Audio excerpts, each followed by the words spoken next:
अस्सलाम वालेकुम बच्चों। आज हम 12th का यूनिट इकोसिस्टम लेके आए। आज हम डिटेल में इकोसिस्टम डिस्कस करेंगे और आपको यहाँ पे याद रखना है जो इकोसिस्टम है इसमें 5 क्वेश्चन जो है बनते हैं। 5 क्वेश्चन जिनकी पॉसिबिलिटी बहुत ज़्यादा होती है। मैं क्या बोलूँगा, पूरा का पूरा यूनिट यही है। एक होता है कि इकोसिस्टम क्या है, इसके टाइप्स डिस्क्राइब करो, बोलो।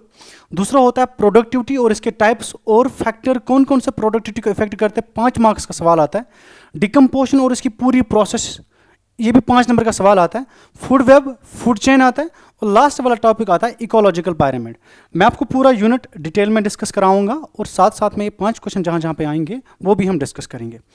सबसे पहले आपको सीखना पड़ेगा कि इकोसिस्टम होता क्या है। इकोसिस्टम होता क्या है? तो हमारे पास जो अर्थ है, हमारे पास जो अर्थ है जहाँ पे लाइफ एग्जिस्ट करती है, you call that as biosphere. You call that as biosphere. तो it is the sphere where life exists. तो अर्थ या एटमॉस्फेयर के जो जो रीजन है जहां लिविंग ऑर्गेनिज्म एग्जिस्ट करते हैं, you call that as biosphere. You call that as biosphere. अब मान के चलो ये मेरे पास बायोस्फीयर है, पूरा अर्थ जो है बायोस्फीयर है। अब यहां पे कोई छोटा सा रीजन ले लो आप, कोई छोटा सा, मान के चलो कि ये वाला रीजन लिया मैंने, ठीक है। जिस रीजन में बायोस्फीयर का वो वाला पार्ट जहां पे जो है इंट्रैक्शन हो रही है, क्या हो रही है? इंट्रैक्शंस हो रही है। सर इंट्रैक्शंस क्या होता है? इंट्रैक्शंस क्या होता है? इंट्रैक्शन मतलब फॉर एग्जांपल डियर है, डियर को खा रहा है कौन? लाइन। It is predation. तो कोई ऐसी जगह बायोस्फीयर का वो वाला जगह जहां प्रिडेशन हो रहा है, दो ऑर्गेनिजम्स के बीच में कंपटीशन चल रहा है, या बायोस्फीयर का वो वाला पार्ट जहां पे जो है प्लांट है, क्या है? प्लांट है। प्लांट जो है ये इंटरेक्ट करता है किसके साथ? सनलाइट के साथ। सनलाइट के साथ इंटरेक्ट करते हैं और करते हैं एक प्रोसेस जिसको आप नाम बोलते हो फोटोसिंथेसिस। क्या करते हो? तो फोटोसिंथेसिस एक इंटरेक्शन है, कंपटीशन एक इंटरेक्शन है, प्रेडेशन एक इंटरेक्शन है। तो अर्थ का बायोस्फीयर का वो वाला पार्ट जहां पे इंटरेक्शंस हो रही है, जहां पे एक ऑर्गेनिज्म दूसरे ऑर्गेनिज्म के साथ इंटरेक्ट कर रहा है, या जहां पे living organism abiotic factor sunlight के साथ इंटरेक्ट कर रहे हैं, ऐसे रीजन को आप और मैं नाम देते हैं इकोसिस्टम।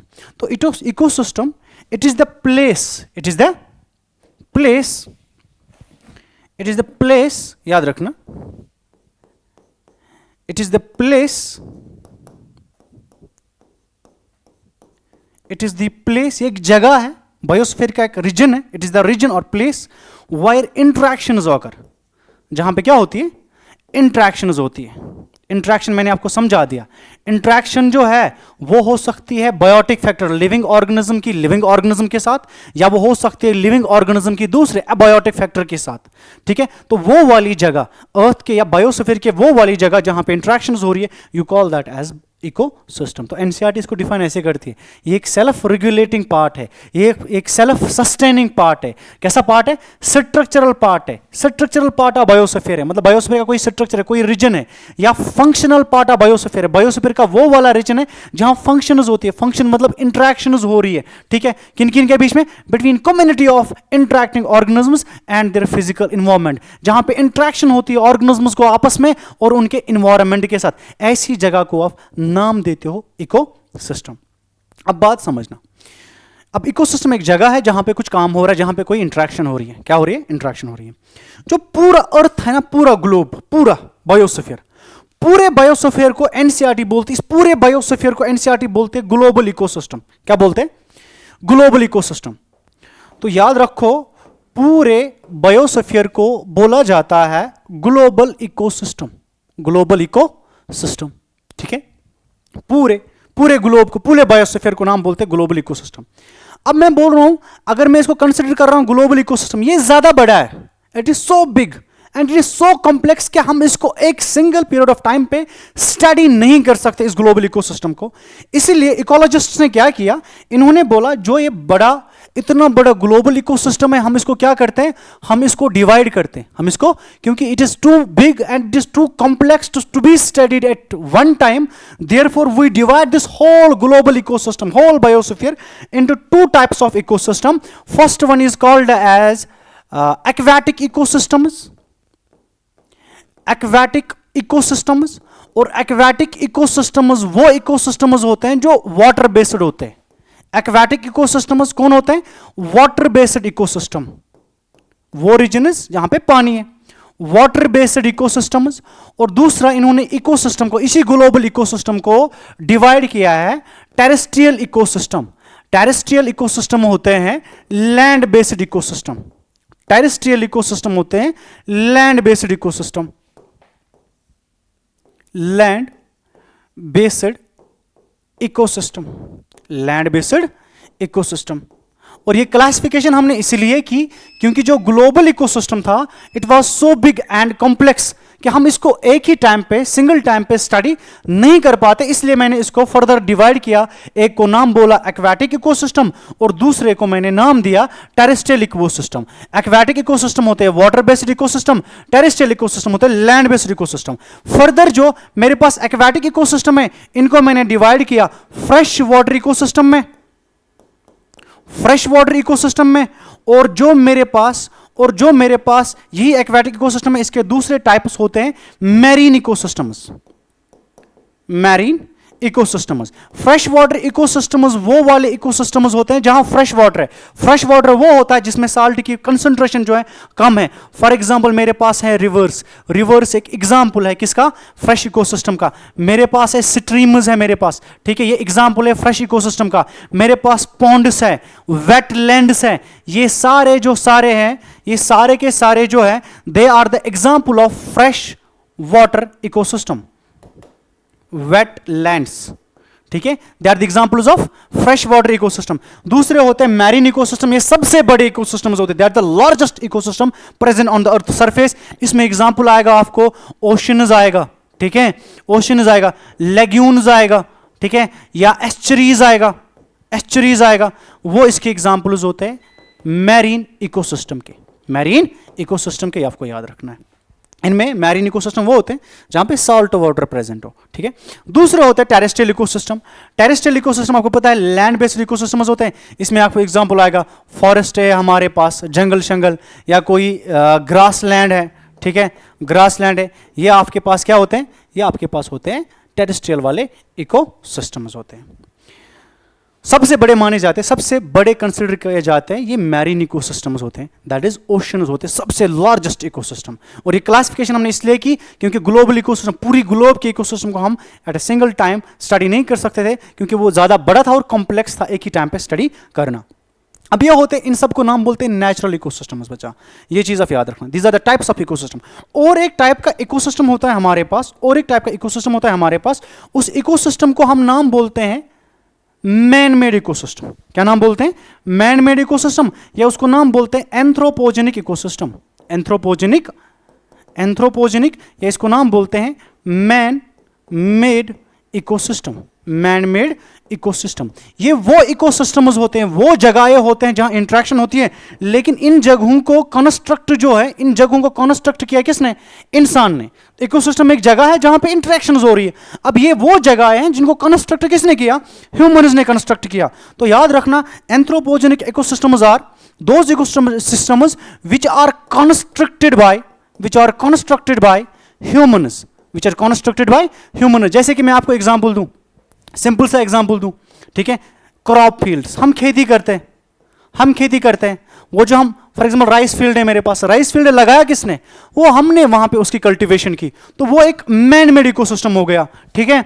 वहां पे भी वो जो राइस प्लांट है वो सनलाइट के साथ इंटरेक्ट करके फोटोसिंथेसिस करता है, तो वहां पे इंटरेक्शन हो रही है क्रॉप फील्ड के पास, वहां पे एक बायोटिक और एबायोटिक फैक्टर इंटरेक्ट करता है, तो उस जगह को हम नाम बोलते हैं इकोसिस्टम। लेकिन कंस्ट्रक्ट मैन ने किया इसलिए बोलते हैं it's a man made ecosystem.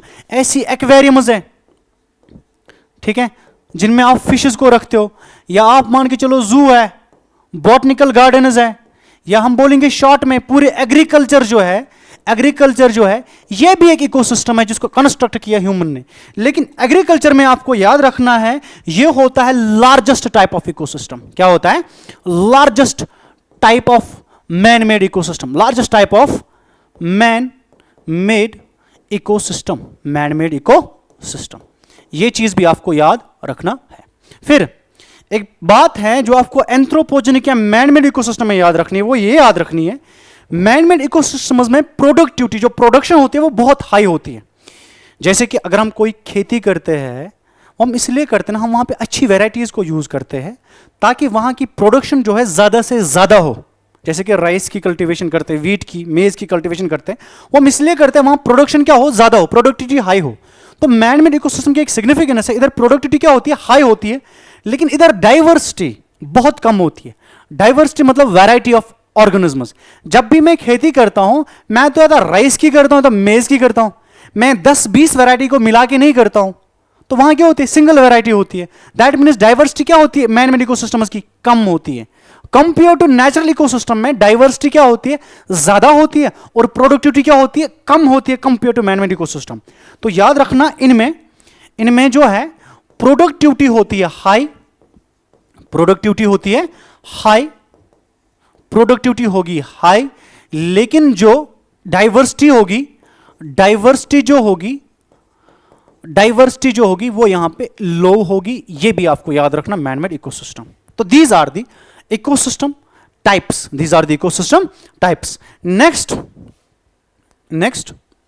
हाँ पहले मैं दिखाऊंगा, देखो लैग्यून्स यही होते हैं कि समंदर के साइड में एक छोटा सा बॉडी होता है जहां पे highly concentrated salt concentrated water जमा होता है, उसको नाम, ये समुद्र है, ओशन है, ये ओशन है। ओशन के साइड में एक छोटा सा तालाब बनता है जिसमें साल्ट वाटर एक्यूमुलेट होता है, इधर साल्ट की कंसंट्रेशन ज्यादा होती है, इसको आप नाम बोलते हो लैग्यून। क्या बोलते हो, लैग्यून, इसको नाम बोलते हो लैग्यून, ठीक है।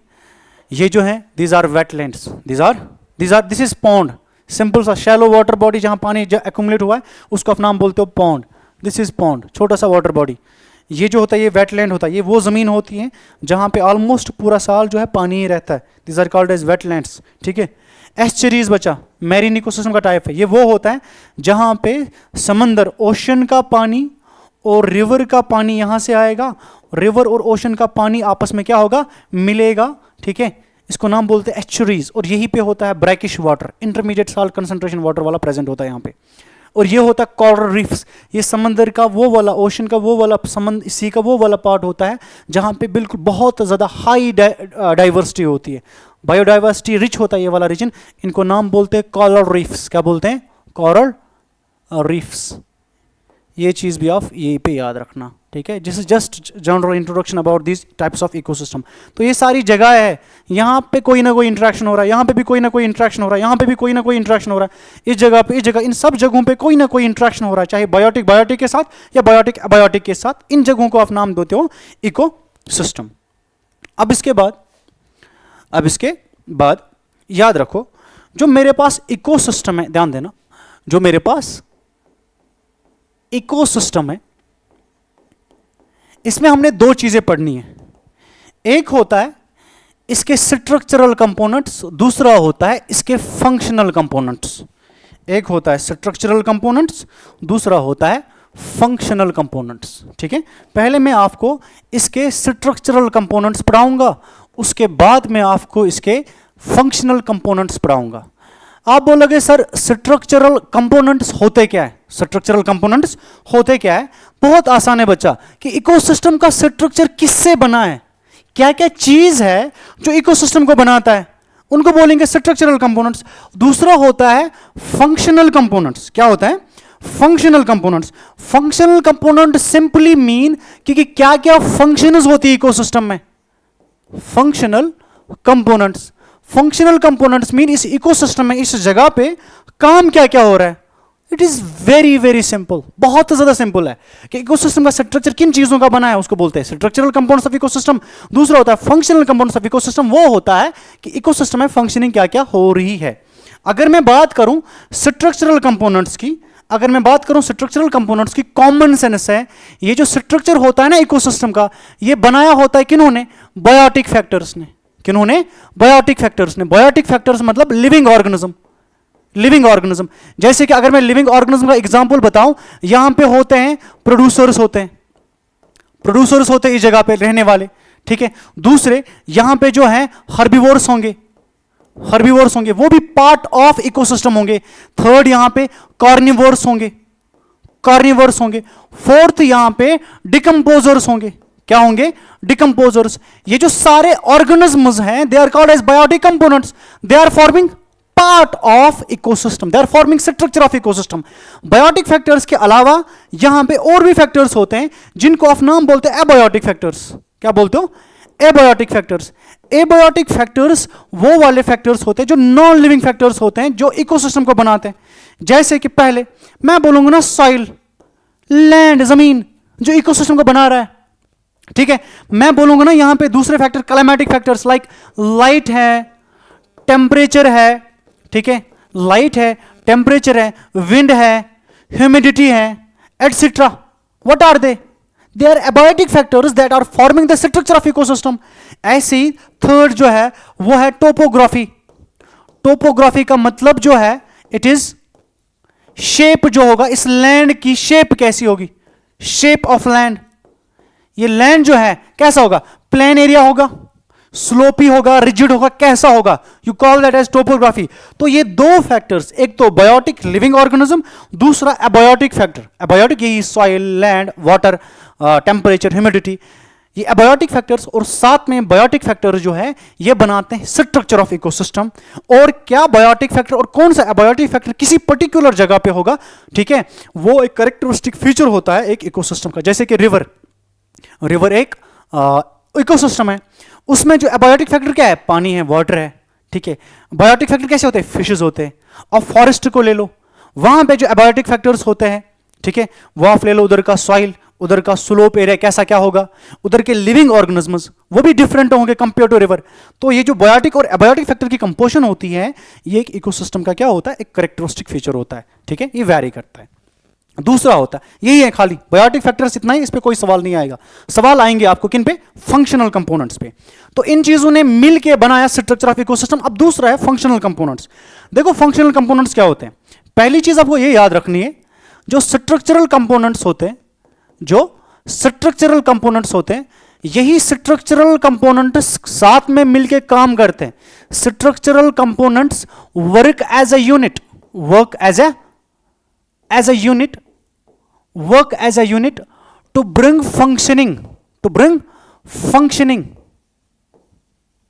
to bring functioning किसमें, to bring functioning in ecosystem, to bring functioning in ecosystem। that means यही वाले स्ट्रक्चरल कंपोनेंट्स जो है ये आपस में इंटरेक्ट करते हैं, आपस में साथ में मिलके काम करते हैं, जिस इंटरेक्शन की वजह से जो है इकोसिस्टम में क्या आ जाता है, एक फंक्शनिंग आता है, ठीक है। ये चीज एक चीज। दूसरी चीज आप याद रखना, जो बेसिक रिक्वायरमेंट होता है एक फंक्शनिंग के लिए, बेसिक रिक्वायरमेंट जो होता है फंक्शनिंग के लिए, याद रखो, बेसिक रिक्वायरमेंट जो होता है, basic requirement for functioning of ecosystem जो होता है, basic requirement for functioning of ecosystem जो होता है, वो होता है सनलाइट। क्या होता है, वो क्या होता है, याद रखना, वो होता है सनलाइट।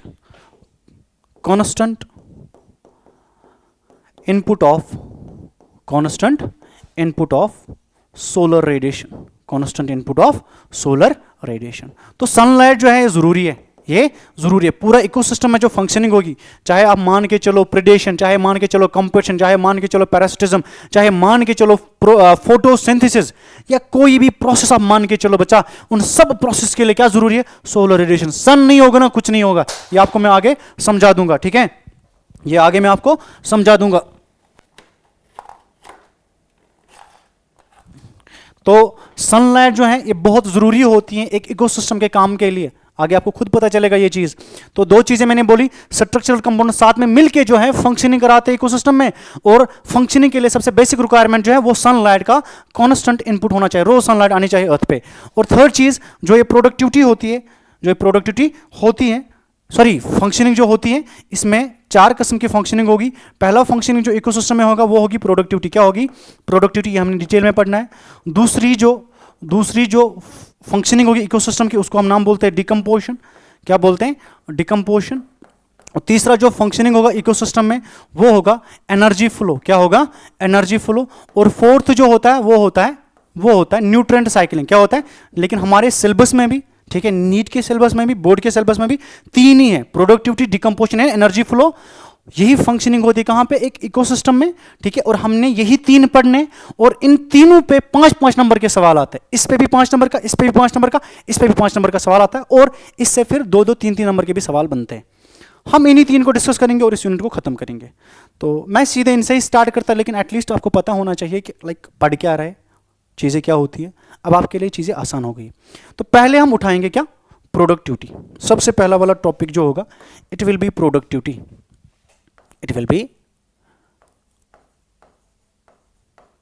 प्रोडक्टिविटी। प्रोडक्टिविटी पहला सवाल, व्हाट इज प्रोडक्टिविटी, इसके टाइप्स क्या है, कौन कौन से फैक्टर इसको इफेक्ट करते हैं। सवाल मैंने पहले ही लिखा के रखा है, यहाँ पे मैं पढ़ाऊंगा। सुनो बच्चा, प्रोडक्टिविटी क्या होता है। देखो प्रोडक्टिविटी क्या होता है, एनसीईआरटी इसको ऐसे डिफाइन करती है। प्रोडक्टिविटी होता है rate of biomass, rate of biomass production, rate of biomass production by producers, by producers या प्लांट्स, बाय प्रोड्यूसर्स,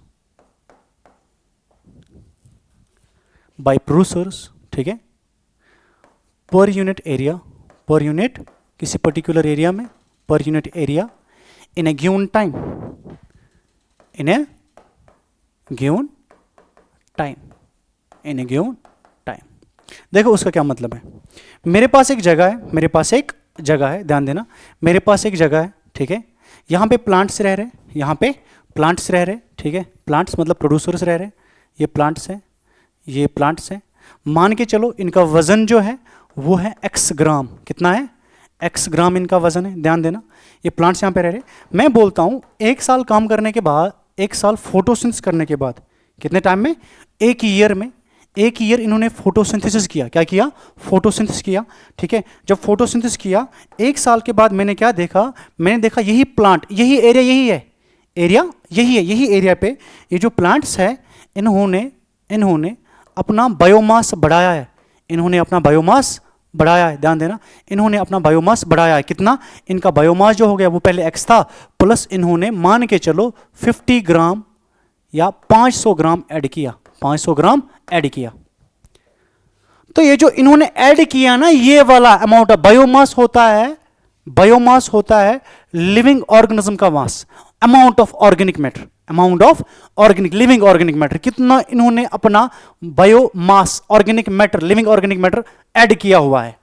तो मैं बोलूंगा ना 1 साल में इन्होंने 500 ग्राम जो है बायोमास एक्यूमुलेट किया, कितने टाइम में, 1 साल में।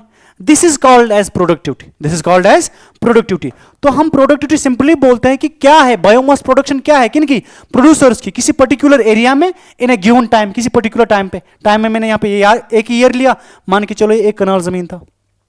तो अगर मुझे दूसरा पॉइंट ये बोला जाएगा आप इसको कैसे एक्सप्रेस करते हो, मैं बोलूंगा प्रोडक्टिविटी को हम एक्सप्रेस करते हैं, ध्यान देना, it is expressed as gram पर मीटर स्क्वायर पर ईयर, या हम इसको एनर्जी के फॉर्म में भी एक्सप्रेस करते हैं, और किलो कैलोरी, वजन के बदले हम एनर्जी लेते हैं, किलो कैलोरी पर मीटर स्क्वायर, एरिया तो मीटर स्क्वायर में ही होगा ना, पर ईयर। तो यहां पे हम इसको ऐसे एक्सप्रेस करते हैं प्रोडक्टिविटी, ठीक है, हम इसको ऐसे एक्सप्रेस करते हैं। अब यही जो प्रोडक्टिविटी है, अब ये जो प्राइमरी प्रोडक्टिविटी होती है, ये होती है 2 टाइप्स की। क्या होती है, 2 टाइप्स की। एक वाली प्रोडक्टिविटी को हम नाम बोलते हैं, एक वाली प्रोडक्टिविटी को हम नाम बोलते हैं प्राइमरी प्रोडक्टिविटी। क्या बोलते हैं, प्राइमरी प्रोडक्टिविटी। अब ऐसे मान के चलो ये जो हमने यहां पे डिस्कस किया हुआ है, ये जो हमने यहां पे डिस्कस किया हुआ है, ये प्राइमरी प्रोडक्टिविटी है, तो मुझे इनको फिर एक्सप्लेन करने की जरूरत ना पड़ेगी। मान के चलो ये प्राइमरी प्रोडक्टिविटी है, इसी को नाम बोलते हैं प्राइमरी प्रोडक्टिविटी, क्योंकि मैंने एग्जांपल भी उन्हीं का दिया ना, प्रोड्यूसर्स का। तो प्रोड्यूसर जब प्रोडक्शन करते हैं पर unit at given time, you call that is primary productivity. अब मैं प्राइमरी प्रोडक्टिविटी के ही टाइप्स निकालूंगा। प्राइमरी प्रोडक्टिविटी जो होती है 2 टाइप्स की होती है, एक को हम नाम बोलते हैं एनपीपी, दूसरे को नाम बोलते हैं जीपीपी। एक होता है GPP, gross primary productivity, gross primary productivity, primary productivity इसके टाइप्स होते हैं। और दूसरा होता है net primary productivity, net primary productivity. ये 2 टाइप्स के होते हैं, नेट प्राइमरी प्रोडक्टिविटी। देखो ग्रॉस और नेट ये जरूरी सीखना है सब बच्चों के लिए, आधे बच्चों को इसमें कंफ्यूजन होता है, तो कंफ्यूज होने की जरूरत नहीं है, ठीक है। यहां पे ध्यान देना ग्रॉस प्राइमरी प्रोडक्टिविटी क्या होगा, और आप याद रखना नेट प्राइमरी प्रोडक्टिविटी क्या होगा। देखो ग्रॉस प्राइमरी प्रोडक्टिविटी क्या होता है, ग्रॉस प्राइमरी प्रोडक्टिविटी होता है ग्रॉस और टोटल टोटल अमाउंट या total rate of biomass production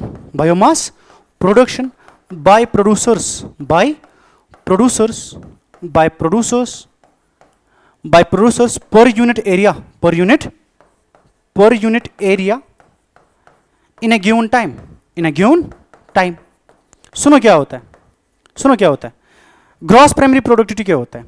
like अगर मेरे पास कोई प्लांट है, ठीक है, इसने, आपको पता है इसको फोटोसिंथेसिस करना है, मान के चलो बाहर से CO2 आएगा, उस CO2 से क्या बनाएगा? ग्लूकोज बनाएगा। इस ग्लूकोज जो है, जो इसने ग्लूकोज बनाया, इसी ग्लूकोज की मदद से अपना बायोमास क्या है? ऐड करेगा। अब टोटल इस प्लांट ने कितना ऑर्गेनिक मैटर सिंथेसाइज किया होगा? टोटल, क्योंकि आपको पता है जब प्लांट जो है CO2 से ग्लूकोज बनाएगा, इसमें से कुछ अमाउंट खुद के काम के लिए यूज करेगा। लेकिन मैं यहां पे बोल रहा हूं नहीं भाई, कितना टोटल बनाया, कोई यूज नहीं हुआ अभी, ठीक है। टोटल कितना इसने सिंथेसाइज किया है, सारा का सारा जितना भी इसने सिंथेसाइज किया, उसको आप नाम बोलते हो क्या? Gross primary productivity. और दूसरी बात देखो, जितना इसने सारा सिंथेसाइज किया हुआ है बायोमास, ठीक है, उसको आप नाम बोलते हो ग्रॉस प्राइमरी प्रोडक्टिविटी। तो मैं बोलूंगा ना, इसी का थोड़ा सा अमाउंट जो है, some amount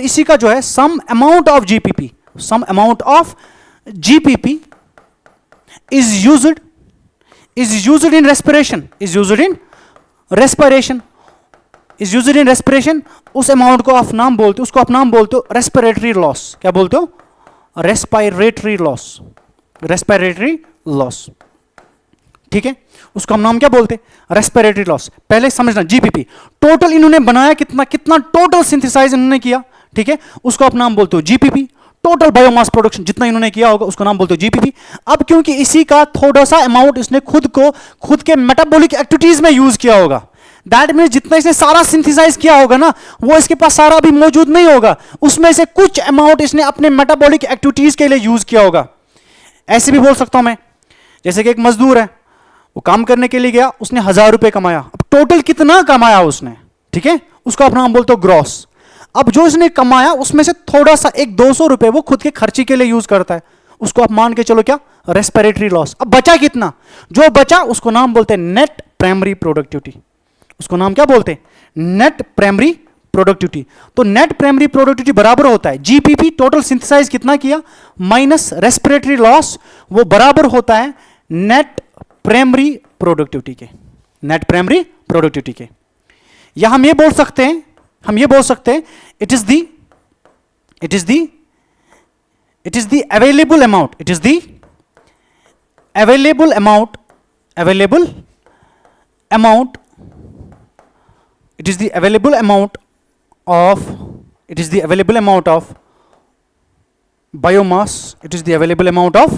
biomass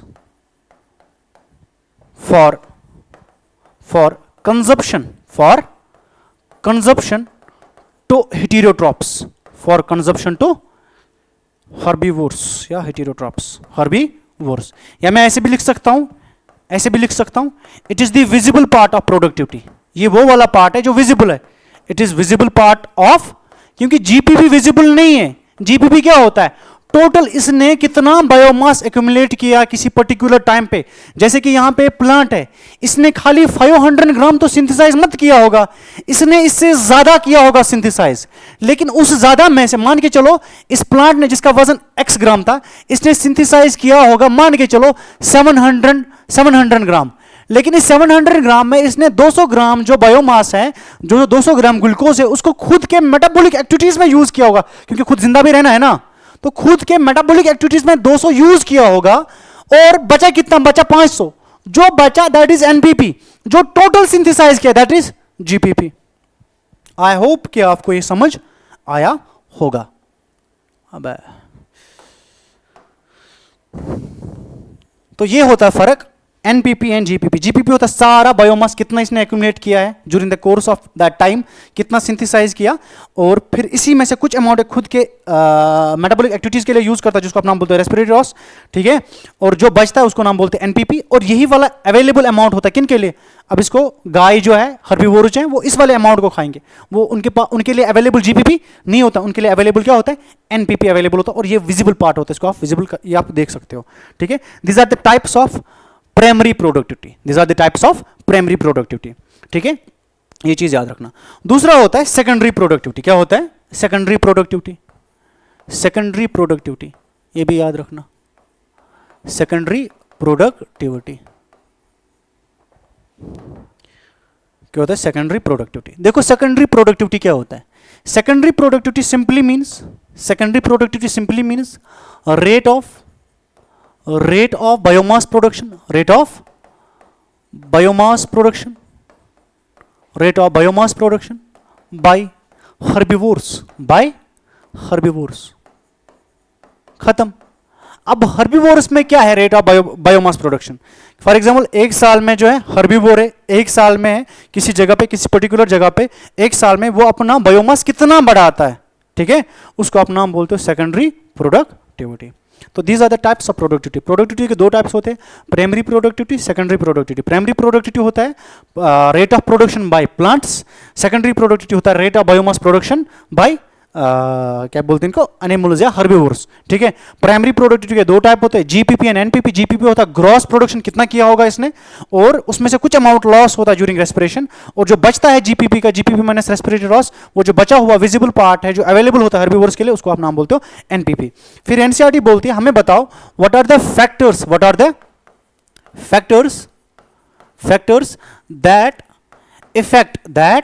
effect mainly यहां पे बात होती है that effect primary productivity, that effect primary productivity, ये चीज याद रखना। तो दो तीन फैक्टर्स होते हैं, दो तीन क्या, दो चार पांच फैक्टर्स होते हैं। सबसे पहला वाला फैक्टर जो उनमें होता है वो होता है plant species inhabiting a particular area, inhabiting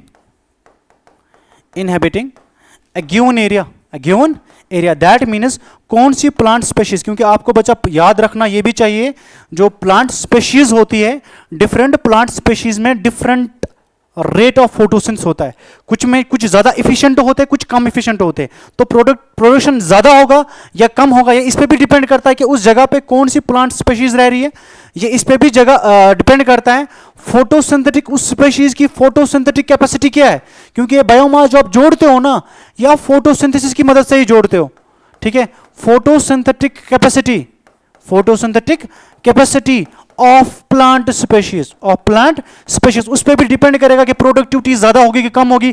third जो बच्चा होता है उसको हम नाम बोलते हैं टेम्परेचर, क्या बोलते हैं, टेम्परेचर पे भी डिपेंड करेगा, एंड मॉइस्चर क्या है उस जगह पे, ठीक है, इन चीजों पे भी डिपेंड करता है।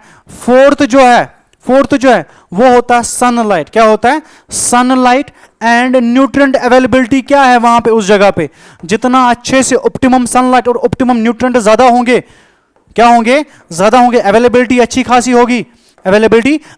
होगी, वहां पे उतना ज्यादा फोटोसिंथेसिस होगा, फोटोसिंथेसिस ज्यादा होगा तो प्रोडक्टिविटी खुद ब खुद ज्यादा होगी। तो these are the factors that effect productivity, फिर होता है next topic productivity of biosphere. क्या होता है, ये 5 नंबर का सवाल इतना ही बनता है, 5 नंबर का सवाल इतना ही बनता है, प्रोडक्टिविटी, उसके टाइप्स और उसको फैक्टर्स इफेक्ट करते हैं कौन कौन से, वो मैंने लिखा है। अब नेक्स्ट टॉपिक है, ये 2 नंबर का सवाल आता है, कभी कभी आपको बोला जाता है what is the productivity of biosphere, कि जो आपके पास पूरा बायोस्फीयर है उसमें क्या प्रोडक्शन है, रेट ऑफ प्रोडक्शन क्या है उसमें, प्रोडक्टिविटी कितनी होती है उसमें। तो सुन लो बच्चा, शॉर्ट में सुन लो, आराम से सुन लो। जो एनुअल एक साल की एनपीपी, क्योंकि जीपीपी जो है वो विजिबल नहीं होता, एनपीपी जो है विजिबल पार्ट होता है, जो एनुअल नेट प्राइमरी प्रोडक्टिविटी पूरे बायोस्फीयर, पूरा बायोस्फीयर मतलब पूरा अर्थ का गोला, ठीक है, वो होती है 170 billion tons of biomass, 170 billion tons of biomass, इतना बिलियन टन्स पूरे ग्लोब की, पूरे ग्लोबल इकोसिस्टम की क्या होती है, प्रोडक्टिविटी होती है। और ये प्रोडक्टिविटी हम मेजर करते हैं, उनका ड्राई वेट मेजर करते हैं, ना कि फ्रेश वेट। वेट हम 2 तरीके से मेजर कर सकते हैं, fresh weight and dry weight. Dry weight क्योंकि ज्यादा एक्यूरेट होता है, इसलिए यहां पे भी हम क्या मेजर करते हैं, ड्राई वेट मेजर करते हैं, तो याद रखो कितना निकला है, 170 billion tonne of biomass annually produce करता है कौन, होल बायोस्फीयर। अब इसमें से आपको याद रखना है जो ओशंस हैं जो ऑक्यूपाई करते हैं 70% ऑफ अर्थ स्फीयर, और जो टेरेस्ट्रियल इकोसिस्टम है जो खाली 29% ऑक्यूपाई करते हैं लैंड एरिया। ओशन कितना ऑक्यूपाई करते हैं, 70% ऑफ अर्थ सरफेस, 70% ऑक्यूपाई करते हैं। इतना ज्यादा अर्थ सरफेस ऑक्यूपाई करने के बाद भी इनका जो एनपीपी होता है ना, वो होता है 55 बिलियन टन। इस 170 में से खाली 55 बिलियन टन प्रोडक्टिविटी कहां की होती है, ओशंस की होती है। और टेरेस्ट्रियल मतलब land based ecosystem, forest, grassland, ये सब। तो टेरेस्ट्रियल इकोसिस्टम जो है ये खाली 29% अर्थ सरफेस ऑक्यूपाई करते हैं, और तब भी कम एरिया ऑक्यूपाई करने के बावजूद भी इनका जो एनुअल एनपीपी होता है वो होता है 115 बिलियन टन।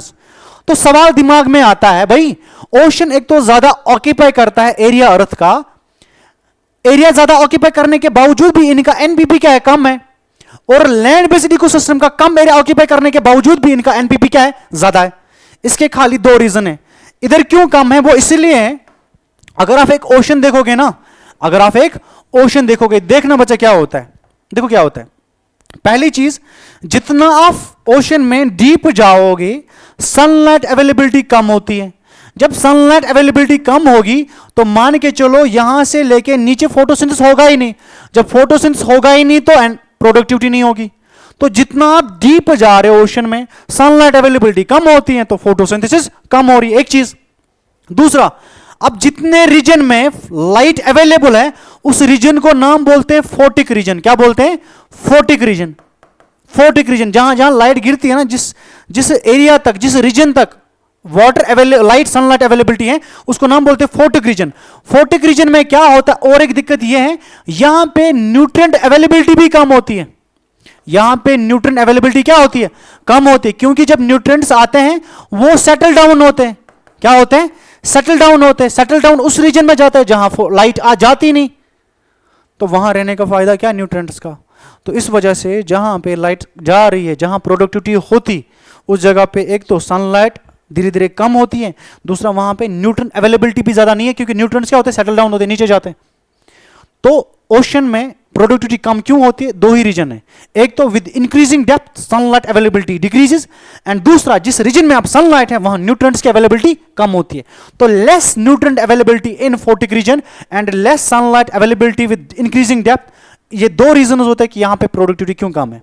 अब यहां पे प्रोडक्टिविटी इसलिए ज्यादा होती है क्योंकि यहां पे जो है रिसोर्स अवेलेबिलिटी ज्यादा होती है। लाइक CO2 आपको अवेलेबल है, न्यूट्रिएंट सॉइल में अवेलेबल है, सनलाइट ज्यादा अवेलेबल है। क्योंकि न्यूट्रिएंट अवेलेबिलिटी ज्यादा है इसलिए यहां प्रोडक्टिविटी भी क्या होती है, ज्यादा होती है। बस ये टॉपिक इतना ही था। अगर ये टॉपिक इतना ही था तो मैं बोलूंगा ना, मैंने खत्म किया जो है वो प्रोडक्टिविटी खत्म किया। अब बचा क्या, डिकम्पोजिशन और एनर्जी फ्लो। चलो जाते हैं डिकम्पोजिशन वाले पार्ट पे। कहां जाते हैं, डिकम्पोजिशन वाले पार्ट पे। हेडिंग में जाएगा डिकम्पोजिशन। 5 नंबर का सवाल आता है, what is decomposition, describe its process and what are the factors that effect decomposition. 5 number का सवाल जाता है। डिकम्पोजिशन अच्छे से सुनना और समझना, डिकम्पोजिशन होता क्या है। सुनो बच्चे क्या होता है। इट इज द प्रोसेस, ये एक प्रोसेस है। It is the process that involves breakdown.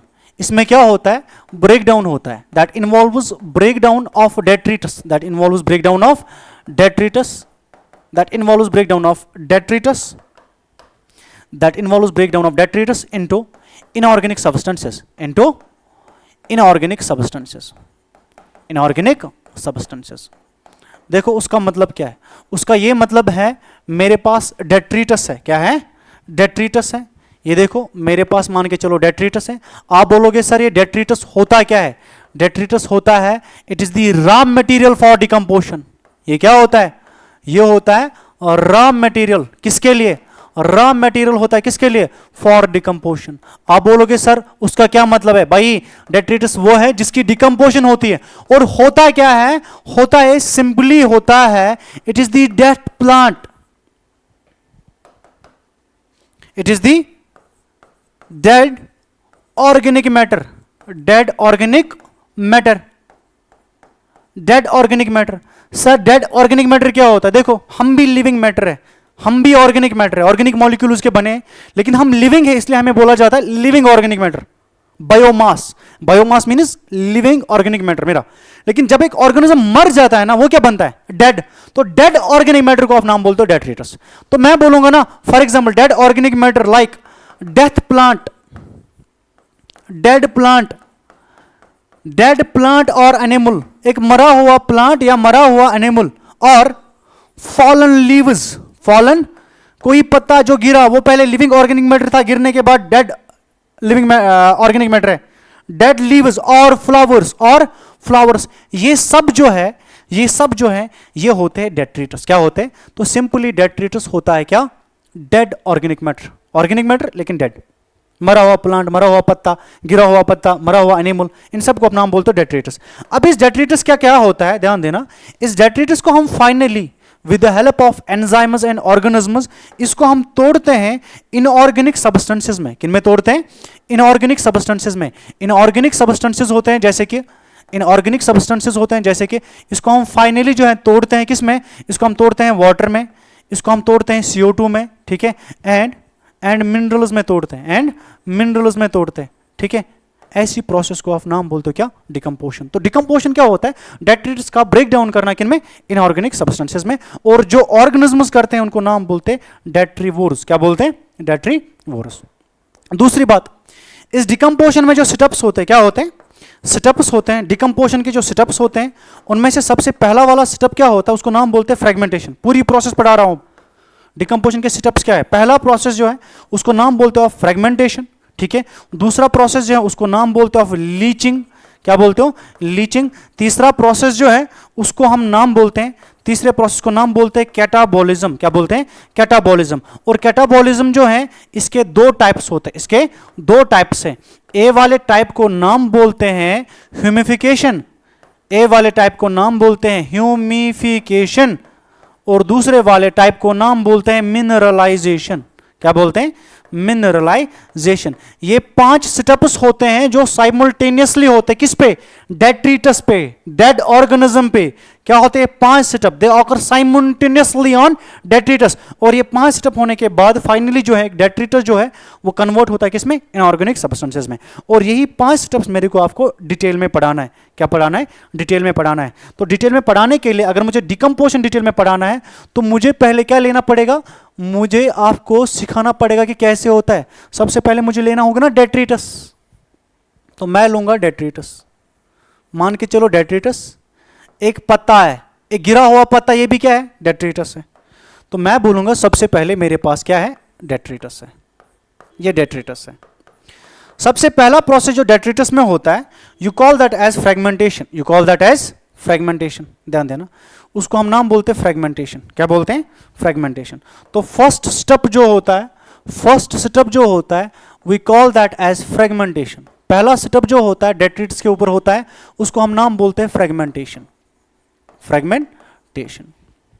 देखो फ्रेगमेंटेशन में क्या होता है, ध्यान देना। फ्रेगमेंटेशन में क्या होता है, एक ऑर्गेनिजम्स होते हैं उनको नाम बोलते हैं डेट्रीवोर्स। क्या बोलते हैं? डेट्रीवोर्स। लाइक अर्थवर्म है, वो क्या करेगा? इस पत्ते को खाएगा, इस पत्ते को खाएगा। खुद सोचो, जब एक गिरा हुआ पत्ता मतलब डेट्रिटस, इसको अर्थवर्म ने, जिसको नाम बोलते हैं डेट्रीवोर, इसने इसको खाया, इसको इसने खाया। तो खाने के साथ साथ इस डेट्रिटस की फ्रेगमेंटेशन होती है, टूटता है छोटे छोटे हिस्सों में। दूसरा फाइनली जो है अपने पेट में, डाइजेस्टिव ट्रैक्ट में इसकी थोड़ी और डाइजेशन करेगा। क्या करेगा? और डाइजेशन करेगा। और फाइनली इसी डेट्रिटस को खा के वो एक्सक्रीट करेगा। क्या करेगा? एक्सक्रीट करेगा। और फाइनली जो आपके पास ये डेट्रिटस इतना बड़ा था, यहां पे आपको यही डेट्रिटस मिलेगा, लेकिन इसके छोटे छोटे पार्टिकल्स मिलेंगे। क्या मिलेंगे? छोटे छोटे पार्टिकल्स मिलेंगे। और इसको आप नाम बोलते हो फ्रेगमेंटेड डेट्रिटस। क्या बोलते हो? Fragmented detritus. This process is called as fragmentation. This process is called as fragmentation. तो फ्रेगमेंटेशन क्या होता है? It is the process of, it is the process of breakdown, process of breakdown, process of breakdown of detritus, process of breakdown of detritus into fine particles or into fragmented detritus, into fragmented detritus into fragmentary detritus by detrivores, by detrivores. detrivores कौन होते हैं? For example earthworm, for example earthworm. और इसी earthworm को क्योंकि ये ऐसा करता है, इससे सॉइल फर्टिलिटी बढ़ती है, इससे सॉइल जो है मुलायम होती है, क्या होती है? सॉइल लूज होती है, इसलिए इसको नाम बोलते हैं फार्मर्स फ्रेंड। ये हमारा क्या है? दोस्त है। इट इज फार्मर्स फ्रेंड, क्योंकि ये ब्रेक डाउन करता है डेट्रिटस को इनटू फ्रेगमेंटेड पार्टिकल्स। ठीक है, फ्रेगमेंटेड पार्टिकल्स या फाइन पार्टिकल्स या फ्रेगमेंटेड डेट्रिटस। तो आ गया ये दूसरा सेटअप जो मैंने अभी आपको दिखाया पीछे, मैंने बोला उसको नाम बोलते हैं हम लीचिंग। क्या बोलते हैं? लीचिंग। देखो बच्चे, लीचिंग क्या होता है, ध्यान देना। जब ये फ्रेगमेंटेड डेट्रिटस आया, अब इसमें कुछ इनऑर्गेनिक न्यूट्रिएंट्स भी होते हैं। क्या होते हैं? इनऑर्गेनिक न्यूट्रिएंट्स भी होते हैं जो वाटर में सॉल्युबल होते हैं, क्योंकि जब अर्थवर्म ने इसको तोड़ के एक्सक्रीट किया सॉइल पे, अब इसमें बहुत सारे सॉल्युबल न्यूट्रिएंट्स होते हैं, बहुत सारे न्यूट्रिएंट्स जो सॉल्युबल होते हैं वाटर में। सॉल्युबल इन वाटर मतलब वो डिसॉल्व होते हैं वाटर में। तो कॉमन सेंस है, मान के चलो फ्रेगमेंटेड डेट्रिटस जमीन पे है, ऊपर बारिश पड़ी तो जो भी इसमें सॉल्युबल न्यूट्रिएंट्स थे वो वाटर में सॉल्युबलाइज होंगे। जैसे शुगर वाटर में सॉल्युबलाइज होता है, वैसे वो न्यूट्रिएंट्स वाटर में सॉल्युबलाइज होंगे। जहां जहां वाटर चलेगा वहां वहां वो भी जाएंगे। और आपको पता है, जब रेनफॉल आया, पानी के साथ न्यूट्रिएंट सॉल्युबलाइज हुए। जब सॉल्युबल न्यूट्रिएंट जो है, अब जिधर पानी जाएगा ना पोर्स के थ्रू, उधर ही कौन जाएगा? उधर ही ये न्यूट्रिएंट्स भी जाएंगे। और ऐसे न्यूट्रिएंट्स लॉस होना with this percolating water, you call this process as leaching. You call this process as leaching. तो सेकंड प्रोसेस जो होता है उसको हम नाम देते हैं लीचिंग। क्या नाम देते हैं? लीचिंग। हम उसको नाम देते हैं लीचिंग। देखो लीचिंग क्या होता है, देखो लीचिंग क्या होता है। मान के चलो ये अर्थ है, ये अर्थ है, ध्यान देना। अर्थ में डिफरेंट लेयर्स होती है। क्या होते हैं? डिफरेंट लेयर्स होते हैं, डिफरेंट हॉरिजन्स होते हैं, रीजन्स होते हैं। ऐसे दूसरा रीजन, तीसरा रीजन। देखो ये न्यूट्रिएंट जो है ना, न्यूट्रिएंट्स ये पानी के साथ नीचे वाले हॉरिजन में आएंगे और यहां पे सेटल डाउन होंगे। यहां पे जैसे कि वाटर आया, ध्यान देना, और वाटर आया, वाटर के साथ ये न्यूट्रिएंट्स डिसॉल्व हुए। जब डिसॉल्व हुए, वाटर जो है नीचे जाता है। फॉर एग्जांपल इसको नाम बोलते हैं ओ हॉरिजन ऑफ सॉइल, इसको बोलते ए हॉरिजन, इसको बोलते ई हॉरिजन, इसको बोलते हैं बी हॉरिजन। ये डिफरेंट हॉरिजन्स ऑफ क्या होते हैं? सॉइल होते हैं। सबसे फर्टाइल वाला ये होता है।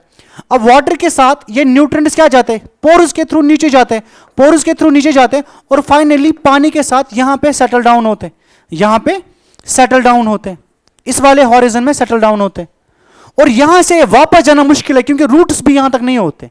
इसलिए हम बोलते हैं लीचिंग से क्या होता है, जो वाटर सॉल्युबल न्यूट्रिएंट्स होते हैं जो पर्कुलेटिंग वाटर के साथ नीचे जाते हैं और नीचे जाके वो साल्ट बनाते हैं और अनअवेलेबल हो जाते हैं। दैट मीन्स वो साइक्लिंग पूल में वापस नहीं आते हैं। तो मैं लिखूंगा लीचिंग क्या होता है? लीचिंग होता है movement of water soluble inorganic nutrients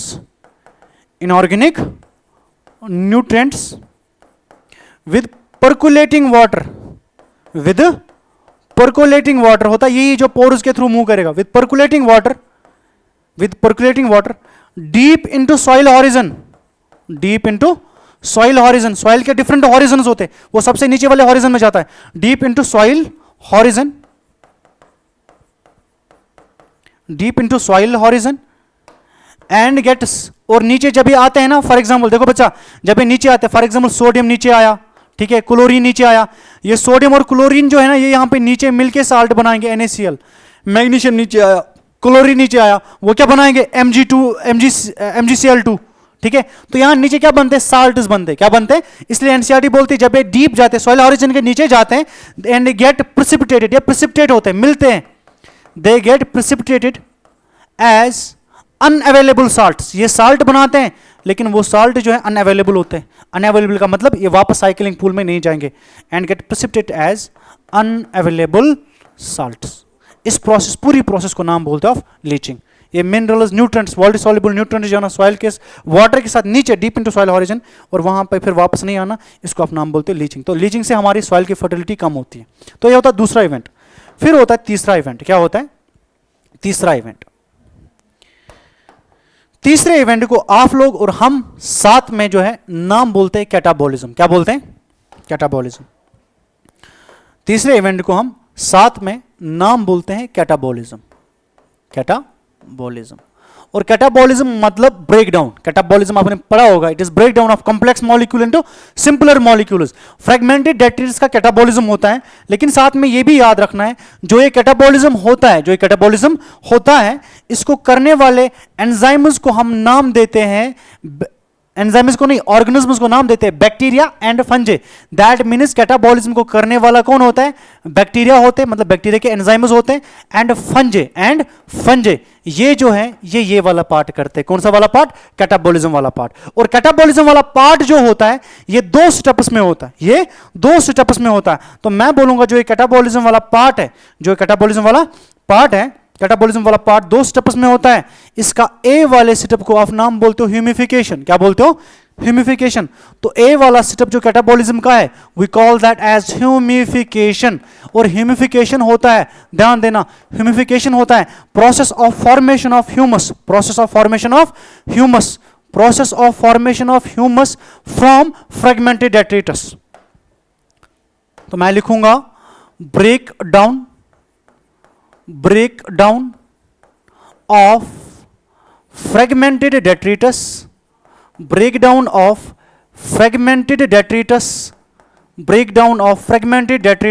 into humus is called as humification। Humus क्या होता है वो मैं आपको अलग से यहां पे सिखाऊंगा। देखो बच्चा ह्यूमस क्या होता है, जो ये ह्यूमस बना, देखो ह्यूमस क्या होता है, ध्यान देना। ह्यूमस जो होता है, ह्यूमस होता है डार्क, क्या होता है? डार्क कलर का होता है, एमॉर्फस नेचर होगा, dark amorphous, less decomposed organic matter,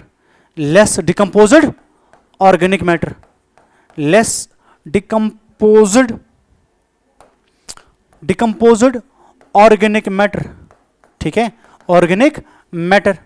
that means एक रिच होगा इन कॉम्प्लेक्स न्यूट्रिएंट्स, ठीक है। ये होता है रिच इन, क्या होता है? रिच इन होता है किसमें? लिग्निन में, LTR, टेनिन में, lignin, tannin, and resin, and is resistant, ये होता है रेजिस्टेंट टू माइक्रोबियल एक्शन। इसलिए जो है, सुनो बच्चा, फ्रेगमेंटेड डेट्रिटस को फर्दर यही बैक्टीरिया और फंजे के एंजाइम जो है तोड़ते हैं एक डार्क एमॉर्फस मटेरियल में, जिसको आप नाम क्या बोलते हो? ह्यूमस जो होता है रिच होता है किसमें? लिग्निन में, टेनिन में, रिजिन में, और ये होता है रेजिस्टेंट टू माइक्रोबियल एक्शन। इसलिए इसकी डिकम्पोजन जो होती है ना, इट ऑकर्स डिकम्पोजन, इसकी डिकम्पोजन होती है, ठीक है, it is डिकम्पोजन occurs eight slow rate, ठीक है। इसकी डिकम्पोजन क्या होती है? स्लो डिकम्पोजन होती है। डिकम्पोजन इसकी इसलिए स्लो होती है क्योंकि ये रेजिस्टेंट होता है टू माइक्रोबियल एक्शन, ये रिच होता है इन कॉम्प्लेक्स मॉलिक्यूल्स में, रिच होता है। Because of that very reason इनको टाइम लगता है तोड़ने में। और रेजिस्टेंट टू माइक्रोबियल एक्शन मतलब माइक्रोब्स भी एफिशिएंटली काम नहीं कर सकते, तो इसका डिकम्पोजन जो होता है ना वो बहुत धीरे होता है, वो चीज आपको याद रखना है। और इस मटेरियल को, डार्क एमॉर्फस मटेरियल को आप नाम बोलते हो ह्यूमस, और ये ह्यूमस बना। फिर लास्ट में जो है ह्यूमस पे एक लास्ट वाला स्टेप लगता है, उस लास्ट वाले स्टेप को आप नाम बोलते हो, मिनरलाइजेशन। क्या बोलते हो? मिनरलाइजेशन। तो यहां पे ह्यूमस था, ह्यूमस का लास्ट वाला स्टेप जो होता है उसको आप मिनरलाइजेशन बोलते हो। और मिनरलाइजेशन में हमें पता है एक ही चीज होगा, इस ह्यूमस को हम फाइनली कन्वर्ट करेंगे किसमें? इनऑर्गेनिक सब्सटेंसेस में, इनऑर्गेनिक सब्सटेंसेस में या इनऑर्गेनिक न्यूट्रिएंट्स में, ठीक है, इनऑर्गेनिक सब्सटेंसेस में, ठीक है। और वो इनऑर्गेनिक सब्सटेंसेस जो है वो आपको भी पता है क्या क्या है, मुझे भी पता क्या है, लाइक वाटर में, CO2 में, और कुछ मिनरल्स यहाँ पे निकल जाएंगे। और इस प्रोसेस को आप नाम बोलते हो, लास्ट वाला प्रोसेस जो होता है इसको हम नाम बोलते हैं B, इसको हम नाम बोलते हैं मिनरलाइजेशन। क्या बोलते हैं? मिनरलाइजेशन। और इस तरह जो है प्रोसेस पूरा हुआ। किसका प्रोसेस पूरा हुआ? प्रोसेस जो है पूरा डिकम्पोशन का पूरा हुआ। तो पहले डेट्रिटस मतलब डेड ऑर्गेनिक मैटर जो है इसको तोड़ेंगे फ्रैगमेंटेड डेट्रिटस में, उसको नाम बोलते हैं फ्रैगमेंटेशन। कौन करता है? डेट्रीवोर्स करते हैं। फिर दूसरा स्टेप क्या होता है? लीचिंग होता है। लीचिंग मतलब loss of water soluble nutrients deep into soil, खत्म। तीसरा होता है कैटाबॉलिज्म। कैटाबॉलिज्म खुद जो है 2 स्टेप्स में होता है। कैटाबॉलिज्म का मतलब ही है, कैटाबॉलिज्म का मतलब conversion of fragmented detritus into humus and then into inorganic substances. और यही कैटाबॉलिज्म 2 स्टेप्स में होता है। यही दो, पहला ह्यूमिफिकेशन, दूसरा मिनरलाइजेशन। करने वाले कौन होते हैं? बैक्टीरिया और फंजी के एंजाइम्स होते हैं। ह्यूमिफिकेशन का मतलब है फ्रैगमेंटेड डेट्रिटस को ह्यूमस में कन्वर्ट करना।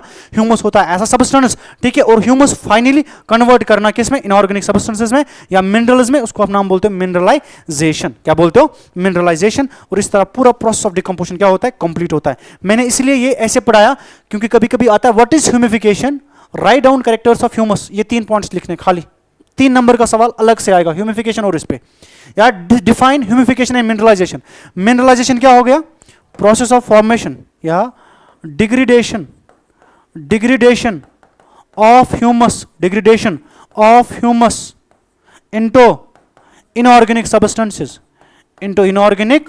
सब्सटेंसेस, उसको नाम बोलते हैं मिनरलाइजेशन। क्या बोलते हैं? मिनरलाइजेशन। इस तरह जो है इसका प्रोसेस क्या हो गया? कंप्लीट हो गया, डिकम्पोजिशन वाला प्रोसेस। फिर आता है नेक्स्ट सवाल, आप ही को आता है फैक्टर्स। कौन कौन से फैक्टर्स होते हैं? फैक्टर्स कौन कौन से होते हैं? Factors affecting decomposition. Factors affecting decomposition, याद रखो, factors affecting decomposition, factors affecting decomposition. देखो कौन कौन से फैक्टर्स होते हैं जो डिकम्पोजिशन को इफेक्ट करते हैं। ध्यान देना अच्छे से, 2 ही फैक्टर होते हैं। एक होता है केमिकल नेचर ऑफ डेट्रिटस। क्या होता है? Chemical nature of detritus, chemical nature of detritus, chemical nature of detritus. और दूसरा होता है बी वाला पार्ट होता है, वो होता है क्लाइमेटिक फैक्टर्स। क्या होता है? Climatic factors. क्लाइमैटिक लिखा मैंने, क्लाइमेटिक फैक्टर्स होता है, क्लाइमेटिक फैक्टर्स होता है। सुनो बच्चा, सुनो, केमिकल नेचर ऑफ डेट्रिटस क्या होता है? केमिकल नेचर ऑफ डेट्रिटस क्या होता है कि डेट्रिटस का केमिकल नेचर कैसा है, डेट्रिटस का केमिकल नेचर कैसा है। और क्लाइमेटिक फैक्टर्स होते हैं इन्वायरमेंटल फैक्टर्स। देखो इधर मैं एक्सप्लेन करूंगा 2 पॉइंट्स में। फॉर एग्जांपल, अगर डेट्रिटस था ना,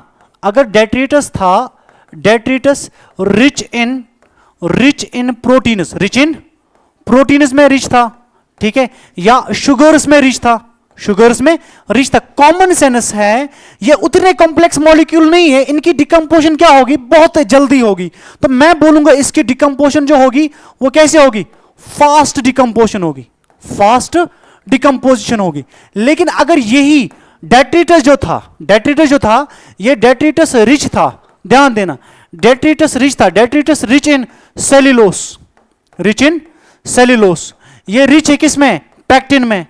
ये रिच है कि इन्हीं में जो मैं अभी लिखा, लिग्निन में रिच है, ठीक है, टेनिन में रिच है, एटसेट्रा। अगर ये इनमें रिच है ना, ये कॉम्प्लेक्स पॉलीसैकेराइड्स होते हैं, इनको तोड़ने में क्या लगता है? टाइम लगता है। तो इसलिए बोलते हैं इसकी डिकम्पोजिशन क्या होगी? Slow decomposition. क्या होगी? Slow decomposition. तो कॉमन सेंस है ये केमिकल नेचर डेट्रिटस का क्या है वो डिटरमाइन करेगा कि डिकम्पोजिशन तेज होगी कि स्लो होगी। ऐसी क्लाइमेटिक फैक्टर्स, फॉर एग्जांपल बच्चा, मेरे को चाहिए एक मॉइस्चर चाहिए। क्या चाहिए? मॉइस्चर चाहिए। दूसरा टेम्परेचर चाहिए। क्या चाहिए? टेम्परेचर चाहिए, एक पर्टिकुलर टेम्परेचर चाहिए। और तीसरा एरोबिक कंडीशन चाहिए। क्या चाहिए? एरोबिक कंडीशन चाहिए, मतलब O2। एरोबिक कंडीशन मतलब ऑक्सीजन की प्रेजेंस चाहिए, किसके लिए? डिकम्पोजिशन के लिए।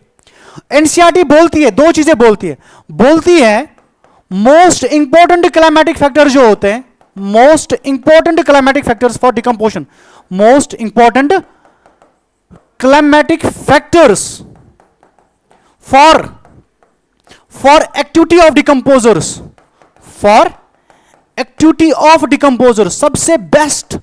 सबसे बेस्ट क्लाइमेटिक फैक्टर्स जो बहुत जरूरी है for activity, for decomposition, for decomposers is optimum moisture. एक तो मॉइस्चर चाहिए उनको, ठीक है, एक तो मॉइस्चर चाहिए, optimum moisture and optimum temperature. उनको एक पर्टिकुलर टेम्परेचर चाहिए और एक पर्टिकुलर मॉइस्चराइजिंग कंडीशन चाहिए जहां पे वो क्या करेंगे?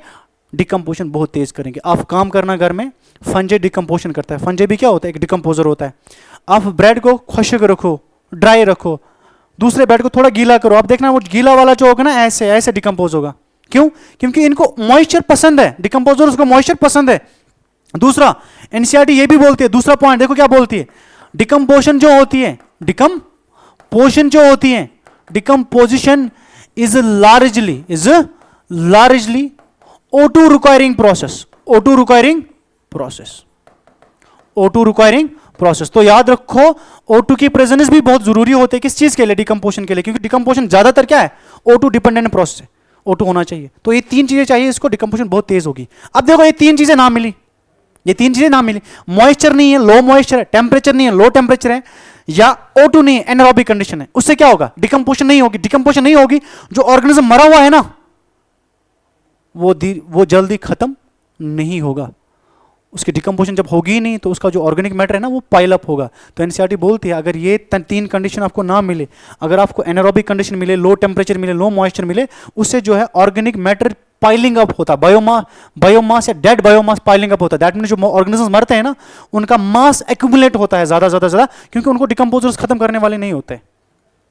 ये चीज आप याद रखना, this are the factors affecting decomposition.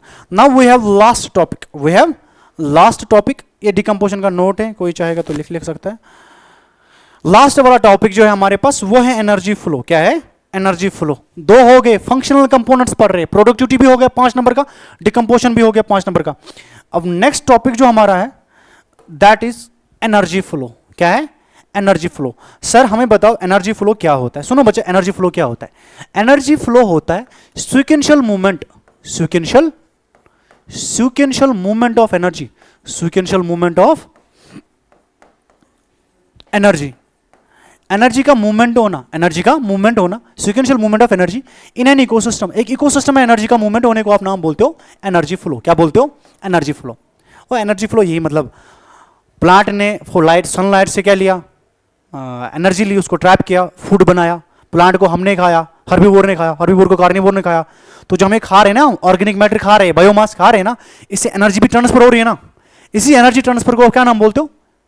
Energy flow.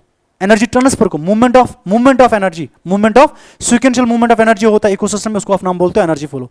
अब देखो ये एनर्जी फ्लो जो है कहां से होता है? सबसे पहले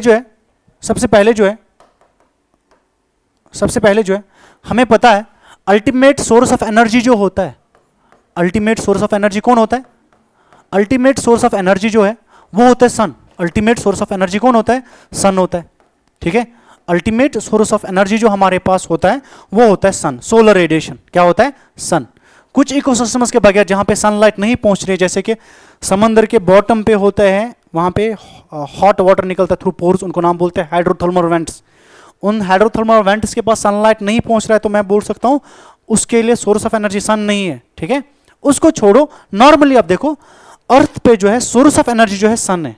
क्या है? सन है, और सन की वजह से ये पूरी लाइफ है। नहीं होता तो कुछ नहीं होता। अभी एक्सप्लेन करूंगा मैं आराम से, सुनो क्या है। अगर मैं आपको बोलूं यही फ्लो ऑफ सोलर रेडिएशन कैसे होता है, मतलब ये सनलाइट एनर्जी जो है ट्रांसफर कैसे होती है, flow of solar radiation, flow of solar radiation कैसे होता है, फ्लो ऑफ सोलर रेडिएशन। ठीक है, देखो बच्चे कैसे होता है फ्लो ऑफ सोलर रेडिएशन, कैसे होता है, ध्यान देना। ये एनर्जी फ्लो कैसे सन से आगे कैसे बढ़ता है। देखो बच्चे क्या होता है, सबसे पहले मान के चलो 100% सोलर रेडिएशन आई, 100% सोलर रेडिएशन आ गई। इसमें से आपको पता है ऊपर ओजोन होता है, सोलर रेडिएशन में सारी लाइट्स होंगी, माइक्रोवेव्स होंगे, EM वेव्स होंगे, ठीक है, IR वेव्स होंगे, व्हाइट लाइट की वेवलेंथ्स होंगी। ये सारी लाइट्स जब आएंगे ना, इसमें से आप मान के चलो बच्चा मोर देन 50% जो है ना वो रिफ्लेक्ट होता है, वापस चला जाता है। क्या होता है? वापस नहीं चला जाता, दैट मींस रिफ्लेक्ट होता है, अर्थ की सरफेस पे नहीं पहुंचता है। खाली इसमें से एनसीईआरटी बोलती है less than 50% is photosynthetically active radiation. Less than 50% is photosynthetically active radiation.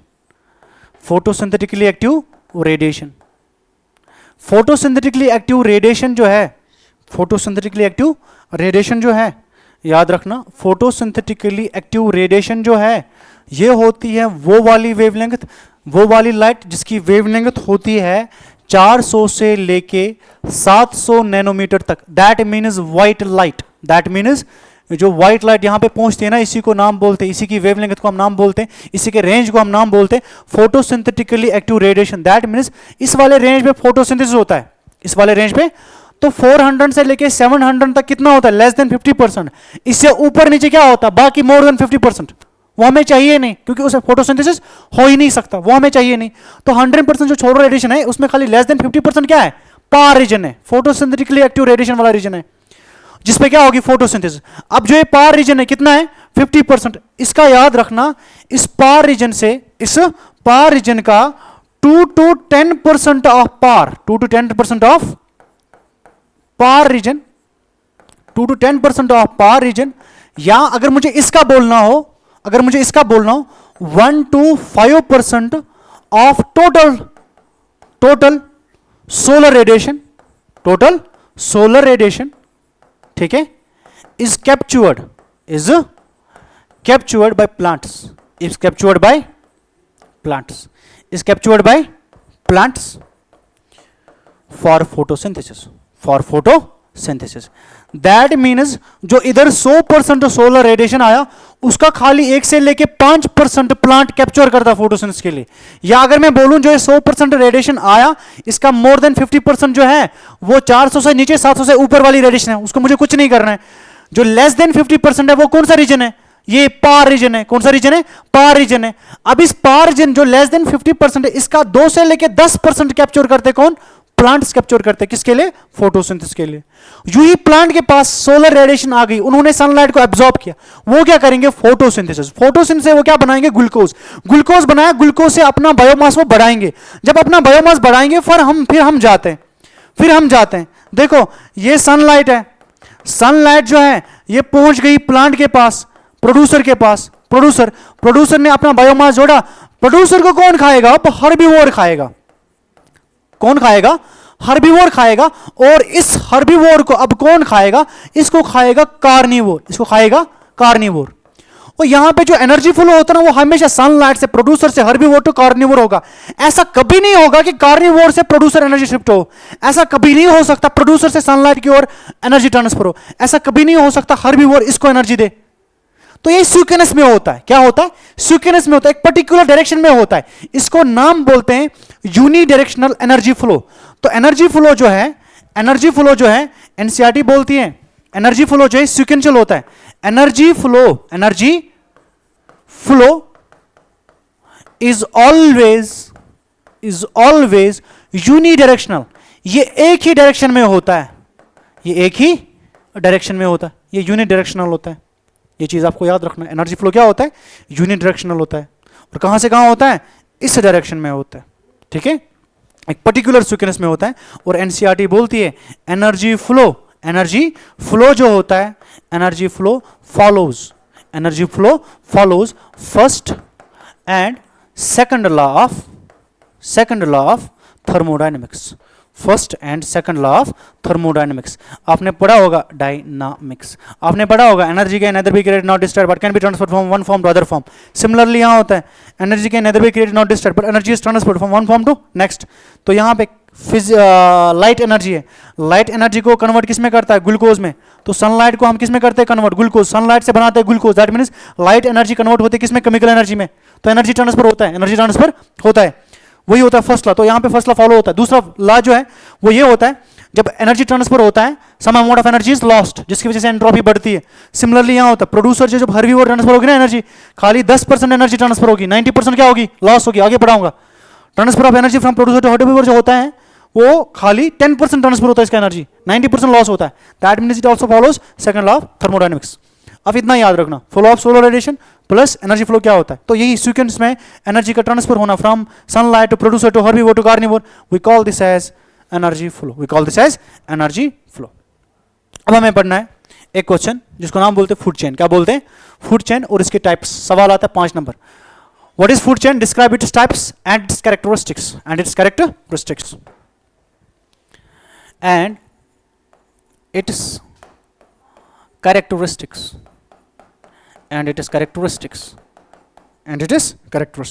सुन लो बच्चे क्या होता है फूड चेन, ध्यान देना। फूड चेन होता है It is a linear relationship. It is a linear relationship. It is a linear relationship among organisms.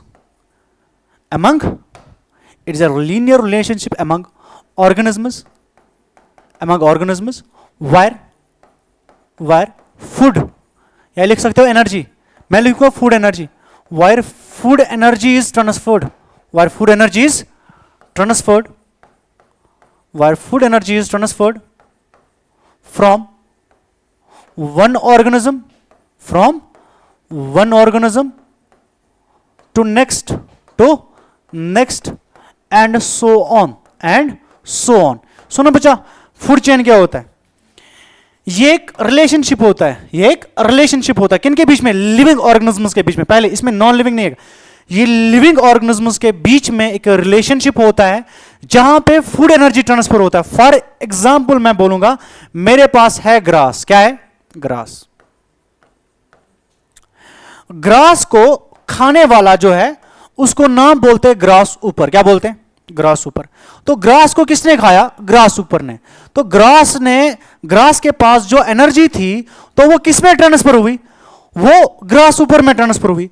Grass ऊपर को जो है इसको खाया स्नेक ने या फ्रॉग ने. किसने? मान के चलो स्नेक ने खाया. किसने खाया? चलो स्नेक ही लिखते हैं. स्नेक ने खाया. तो ग्रास ऊपर में जो एनर्जी स्टोर थी वो किस पे ट्रांसफर हुई? स्नेक में. स्नेक को फाइनली जो है खाएगा कौन? ईगल खाएगा. कौन खाएगा? ईगल खाएगा. तो एनर्जी फाइनली ट्रांसफर किस में हुई? ईगल में हुई. तो यहां पे ये जो चेन ऑफ ऑर्गेनिजम्स हैं जिनके बीच में रिलेशन ये है कि यहां से एनर्जी ट्रांसफर हो रही है इस पे, इसकी एनर्जी ट्रांसफर हो रही है इस पे, इसकी एनर्जी ट्रांसफर हो रही है इस पे. इस रिलेशनशिप को जो ऑर्गेनिजम्स के बीच में है जहां फूड ट्रांसफर होता है from one organism to next, you call this relationship as food chain. ये फूड की एक चेन है.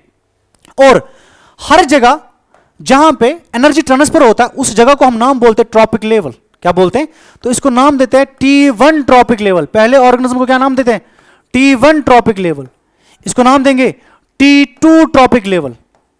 T2 trophic level. ऐसी तीसरे वाले को ऐसे नाम देते हैं T3 ट्रॉपिक लेवल.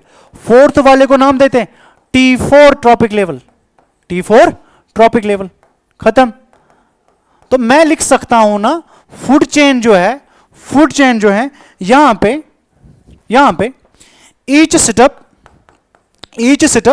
क्योंकि सवाल आता है 5 नंबर थोड़ा बनाना है ना. Each setup where energy is transferred. Where energy मतलब food. Energy is transferred is called as trophic level. जिस लेवल पे एनर्जी ट्रांसफर होती है उसको हम ट्रॉपिक लेवल बोलते हैं. एंड एक ऑर्गेनिज्म जो है, वन ऑर्गेनिज्म कैन ऑक्यूपाई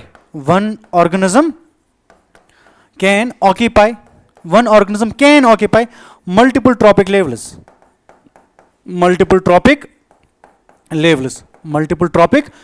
एक ऑर्गेनिज्म ऑक्यूपाई कर सकता है मल्टीपल ट्रॉपिक लेवल. जैसे कि फॉर एग्जांपल हम है, देखो बच्चा, हम जो है हम यहां पे भी फीड कर सकते हैं. हम ग्रास मतलब प्रोड्यूसर्स के ऊपर भी फीड कर सकते हैं. तो हमारी ट्रॉपिक लेवल क्या होगी? T2. लेकिन अगर यहां पे मान के चलो शीप है, दूसरा जो यहां पे शीप है, हम शीप पे भी ऊपर फीड कर सकते हैं. तो हमारी ट्रॉपिक लेवल क्या है? T3 भी. तो हम एक ऑर्गेनिज्म है, एक से ज्यादा ट्रॉपिक लेवल्स भी ऑक्यूपाई कर सकते हैं. ऐसा सब नहीं कर पाते हैं, कुछ ही ऑर्गेनिज्म कर पाते हैं. ठीक है. फॉर एग्जाम्पल मैं बोलूंगा जो होता है ना कॉकरोच. क्या होता है? कॉकरोच होता है. ठीक है. ऐसे ही जो है कॉकरोच, ROACH, कॉकरोच के अलावा स्पैरो जो होता है, स्पैरो देखो ये सीड्स को भी खाता है, सीड्स प्रोड्यूसर भी है, इंसेक्ट्स को भी खाता है, मतलब कार्निवोर भी है. ठीक है. स्पैरो जो होता है, ह्यूमन जो होते हैं, क्या होते हैं? ह्यूमन जो होते हैं ऑक्यूपाई मल्टीपल ट्रॉपिक लेवल्स. ये क्या ऑक्यूपाई करते हैं? Occupy multiple trophic levels. ये मल्टीपल ट्रॉपिक लेवल्स ऑक्यूपाई करते हैं बिकॉज क्यों ऑक्यूपाई करते हैं multiple trophic levels? Because they act as both. ये बोथ एक्ट करते हैं. They act as both herbivore. They act as both herbivore and carnivore. हम दोनों एक्ट करते हैं, हर्बीवोर भी और कार्निवोर भी। दैट इज हम होते हैं ओमनिवोर्स। क्या होते हैं? ओमनिवोर्स। जो ओमनिवोर्स ऑर्गेनिजम्स होते हैं, जो प्रोड्यूसर के ऊपर भी फीड करेगा, जो हर्बीवोर के ऊपर भी फीड करेगा, ऐसे ऑर्गेनिजम्स को नाम बोलते हैं ओमनिवोर्स। क्योंकि हम ओमनिवोर्स है इसलिए हम एक से ज्यादा ट्रॉपिक लेवल्स को क्या कर सकते हैं? ऑक्यूपाई कर सकते हैं। और कौन किस ट्रॉपिक लेवल पे बैठेगा और कितनी ट्रॉपिक लेवल के बैठेगा, यह डिपेंड करता है सोर्स ऑफ न्यूट्रिशन, कि आप क्या खाते हो।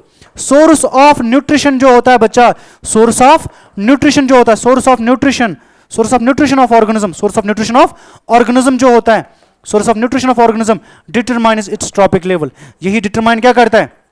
इसकी ट्रॉपिक लेवल कितनी होगी, determines it is trophic level. ये चीज आप याद रखना। सोर्स ऑफ न्यूट्रिशन क्या होगा, वही डिटरमाइन करता है उस ऑर्गेनिज्म की ट्रॉपिक लेवल कितनी होगी और कौन सी होगी। जैसे क्या हम है, हमारी ट्रॉपिक लेवल क्या है, वो हम क्या खाते हैं।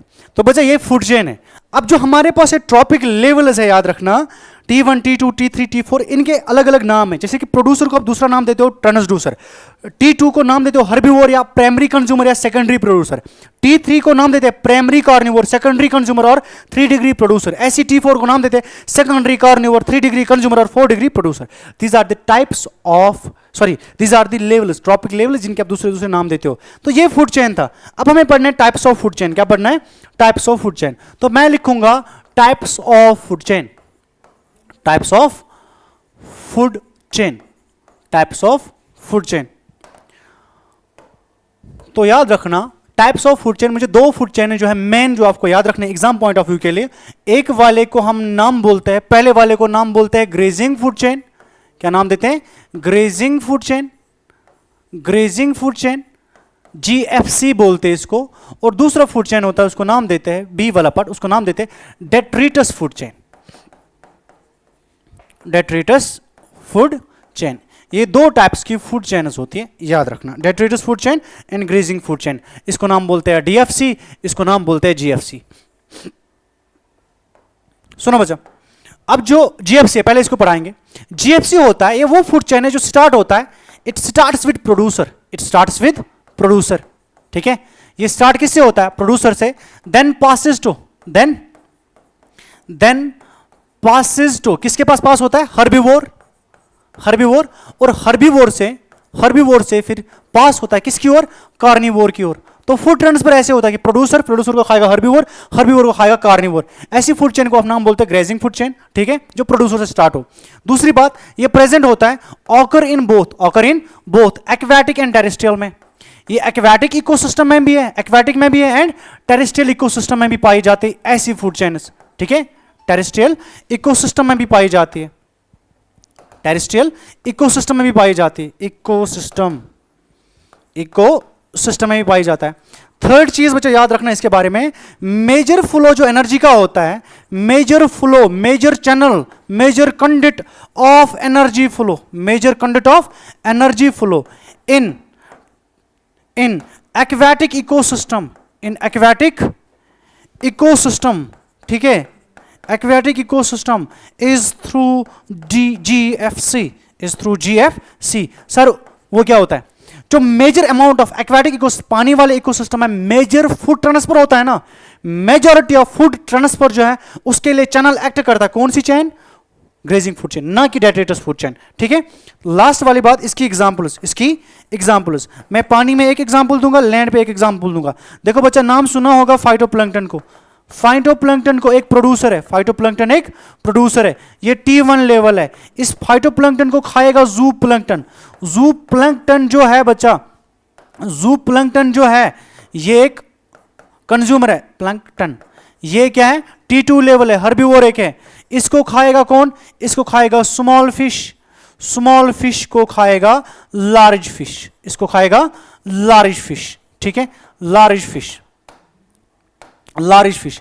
तो ये हो गया T3 लेवल, ये हो गया T4 लेवल। ये होता है एक्वेटिक इकोसिस्टम में एक ग्रेजिंग फूड चेन। अगर एग्जाम में और एक फूड चेन का एग्जांपल देना हो तो देना वही ग्रास, ग्रास को खाएगा ग्रास ऊपर, ग्रास ऊपर को खाएगा कौन? स्नेक, स्नेक को खाएगा कौन? ईगल। ठीक है, ये भी एक एग्जांपल है किसकी? फूड चेन की, लेकिन ये है क्या, टेरेस्ट्रियल इकोसिस्टम की एग्जांपल, टेरेस्ट्रियल इकोसिस्टम की एग्जांपल, ये है एक्वेटिक इकोसिस्टम की एग्जांपल। दूसरा होता है डेट्रिटस फूड चेन। सुनो बच्चे, डेट्रिटस फूड चेन क्या होता है? डेट्रिटस फूड चेन एक ऐसी फूड चेन है, इट स्टार्ट्स विद, याद रखना, it starts with detritus, it starts with detritus. ये डेट्रिटस से स्टार्ट होता है। डेट्रिटस अब सबको पता है, डेट्रिटस होता है डेड ऑर्गेनिक मैटर, नहीं लिविंग ऑर्गेनिक मैटर नहीं होता है, dead organic matter, dead organic matter, उसको आप नाम बोलते हो डेट्रिटस। तो मैं बोलूंगा ना, डेथ ऑफ ऑर्गेनिज्म जो होती है, डेथ ऑफ ऑर्गेनिज्म, जब भी कोई ऑर्गेनिज्म बनता है, मरता है, जब भी कोई ऑर्गेनिज्म मरता है वो क्या बनता है, डेट्रिटस। मरने के बाद एक ऑर्गेनिज्म क्या बना, डेट्रिटस। तो death of organism is beginning, is beginning, ये शुरुआत होती है किसकी, is beginning of detritus food chain, detritus food chain, ठीक है। ये भी प्रेजेंट होता है, it occur in both, it occur in both aquatic and terrestrial ecosystem. ये एक्वेटिक में भी होता है एंड टेरेस्ट्रियल बेस्ड इकोसिस्टम में भी होता है, ये दोनों जगहों पे पाया जाएगा। टेरेस्ट्रियल इकोसिस्टम, टेरेस्ट्रियल इकोसिस्टम दोनों जगह प्रेजेंट है। लेकिन जो टेरेस्ट्रियल इकोसिस्टम है, terrestrial ecosystem major conduct, conduct मतलब channel, major channel for, major conduct of, major conduct of energy flow, energy flow in terrestrial ecosystem. Terrestrial ecosystem में जो ज्यादातर एनर्जी ट्रांसफर होता है ना, एनर्जी ट्रांसफर होता है, major conduct of energy flow in terrestrial ecosystem is through DFC. वो किसके थ्रू होता है, डेट्रिटस फूड चेन। अब सुनो, आप बोलोगे सर ये डीएफसी जो होता है, ये डीएफसी जो होता है क्या फूड चेन है? देखो बच्चे कैसा होगा, ऑर्गेनिज्म मर गया तो क्या बन गया, डेट्रिटस, ठीक है। T1 लेवल क्या होगा, डेट्रिटस, हाँ या ना। इस डेट्रिटस के ऊपर फीड करेगा कौन, डेट्रीवोर, मान के चलो अर्थवर्म, डेट्रीवोर। कौन सा लेवल, T2 लेवल। यही होता है डेट्रिटस फूड चेन। फिर कभी कभी क्या होता है, इस डेट्रीवोर को खाएगा कौन, इस डेट्रीवोर को खाएगा बर्ड, क्या खाएगा, बर्ड, तो हो गया T3 लेवल। क्या हो गया, T3 लेवल। तो बर्ड जो ऑर्गेनिज्म है, बर्ड ऑर्गेनिज्म है जीएफसी का, तो इसलिए हम बोलते हैं कभी कभी जो डेट्रिटस फूड चेन है ये इस लेवल पे कनेक्ट होता है किसके साथ, जीएफसी लेवल के साथ, क्योंकि ये जीएफसी का ऑर्गेनिज्म है, ये फीड करता है डीएफसी के ऑर्गेनिज्म के ऊपर। अगर ना याद रहे तो छोड़ो, इतना लिखना एग्जाम्पल किसका, डेट्रिटस फूड चेन का। फिर इसके बाद एक टॉपिक है, ठीक है, उसको नाम बोलते हैं कैरेक्टरिस्टिक्स ऑफ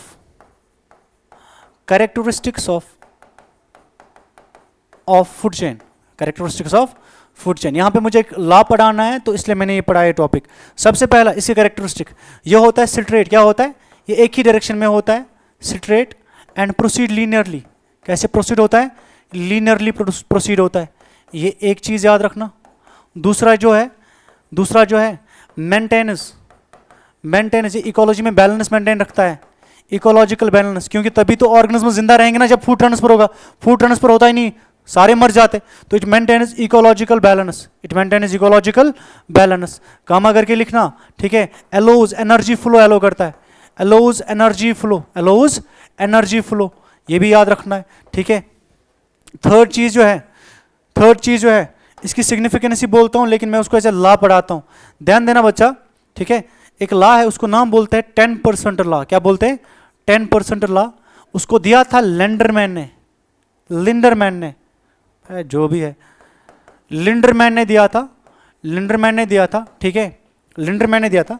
देखो इस ला का क्या मतलब है, इस ला ने हमें क्या बोला, थर्ड ला, ठीक है। देखो क्या बोला, इसने बोला, एक थ्योरेटिकल पार्ट लिखूंगा मैं, इसने बोला during energy transfer, during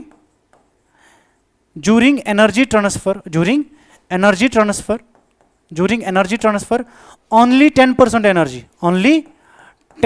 energy is transfer. जब एनर्जी ट्रांसफर होता है only 10% of energy is transferred, only 10% of energy is transferred, only 10% of energy is transferred। कहां से कहां तक, from one tropic level to next tropic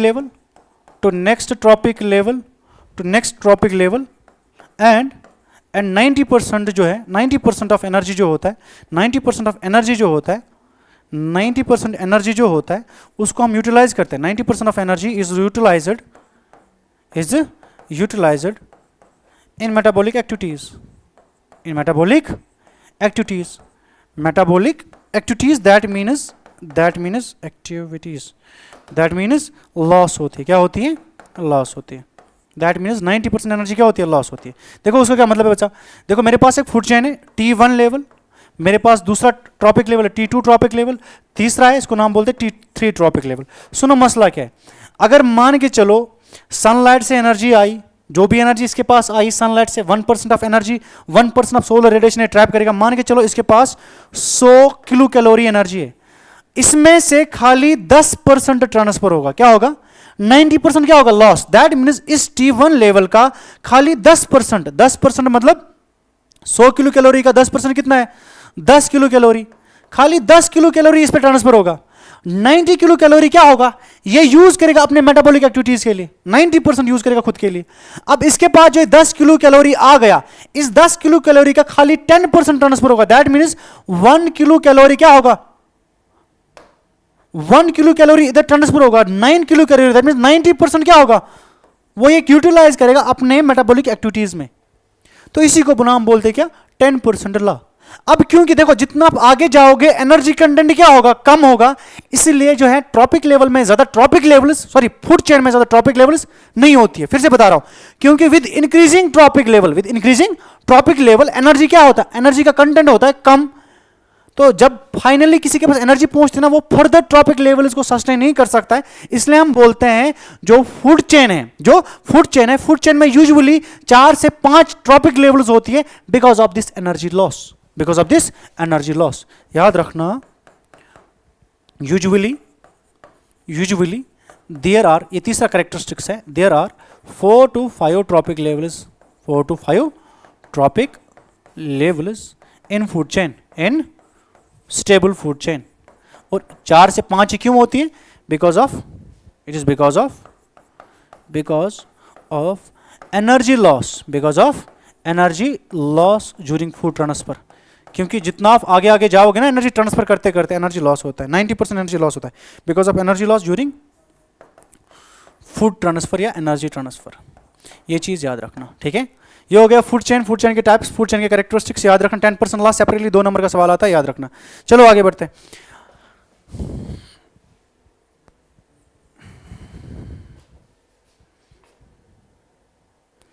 एक topic है उसको हम नाम बोलते हैं फूड वेब। क्या बोलते हैं?